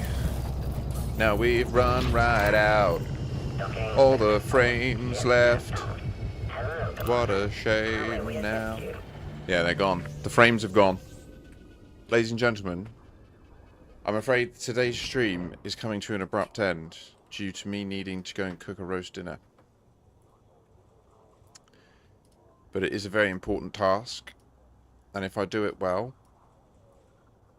I will eat well.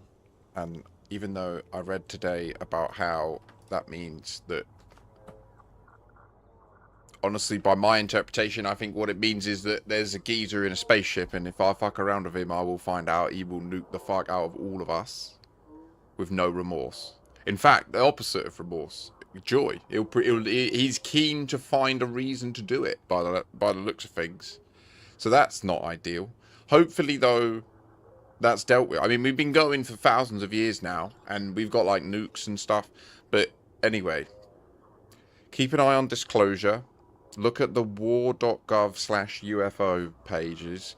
It's kind of fascinating how weak the last tranche of stuff was from 2 days ago. I had a little peruse through it previous to the stream. It's really not good enough.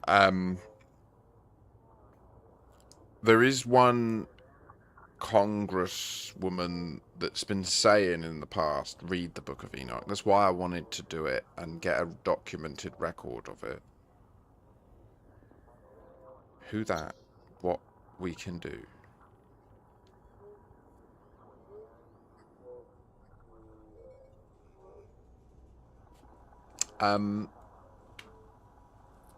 So yeah.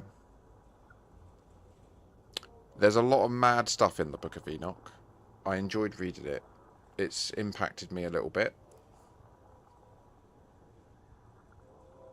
I have a really strong desire to go to somewhere tall and scream into the sky, Uriel / Thank those you for names. falling with us. GG's 07. The alerts work. Yes. The return of Arnold. I need to do new ones. I used very early AI to create them, and we can do better. We can do so much better now. We can have me doing crazy shit for alerts, you know? I really do need to sort it out. Right, so, I don't know what to say. I'm just going to go because I need to cook. But thank you so much for being here. You do crazy shit anyway, Baldy. It's true. The highlights of and the chapters of all the books of the Book of Enoch, 07 Bernard, will be released via YouTube soon. Hopefully they can just exist as a playlist for humanity. So if anybody ever wants to hear them, they'll be able to just chuck them on, and they will be broken up as chapters. I think I'll put the text. I don't know if I can put the text on the screen. I think that's technically... It's silly though, because you can just do subtitles. I might just do the subtitles so that they are the correct.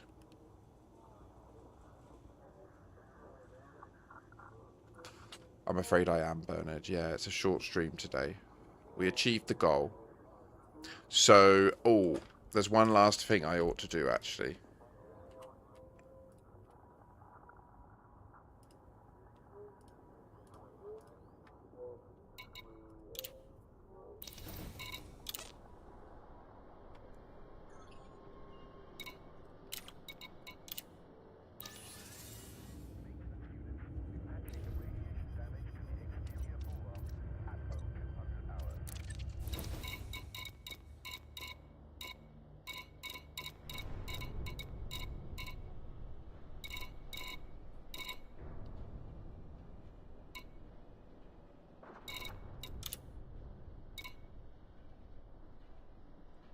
I've actually not contributed to this community goal, Bernard. I probably will.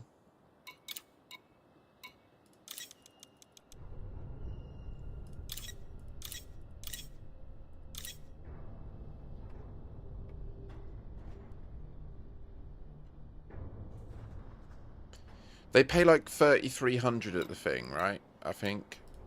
That'll be good.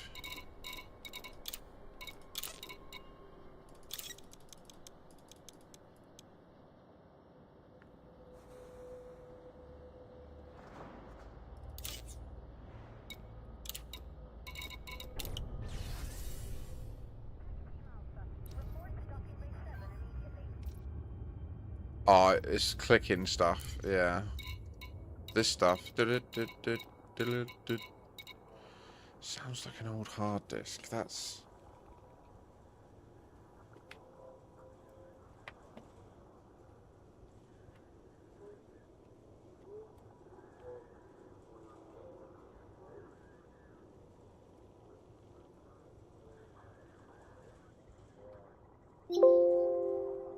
Testing.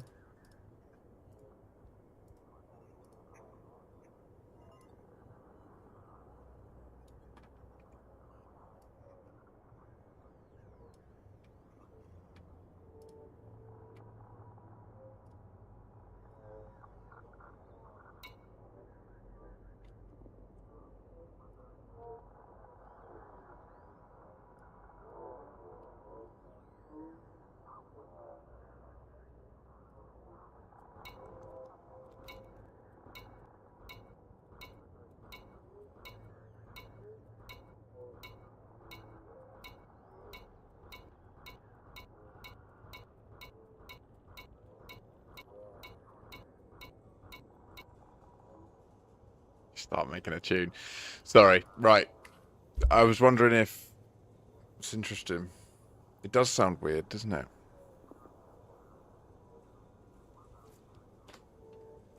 And it's the same sound every time. I hear it often. It needs 75 tritium in order to be full.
Yeah, that's okay.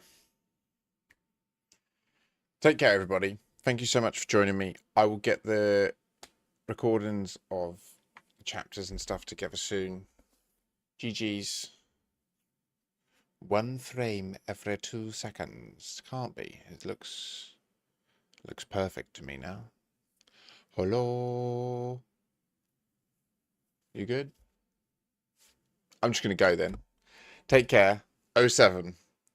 I will see you all soon. We will continue and build Metatron's Cube before you know it. Bye.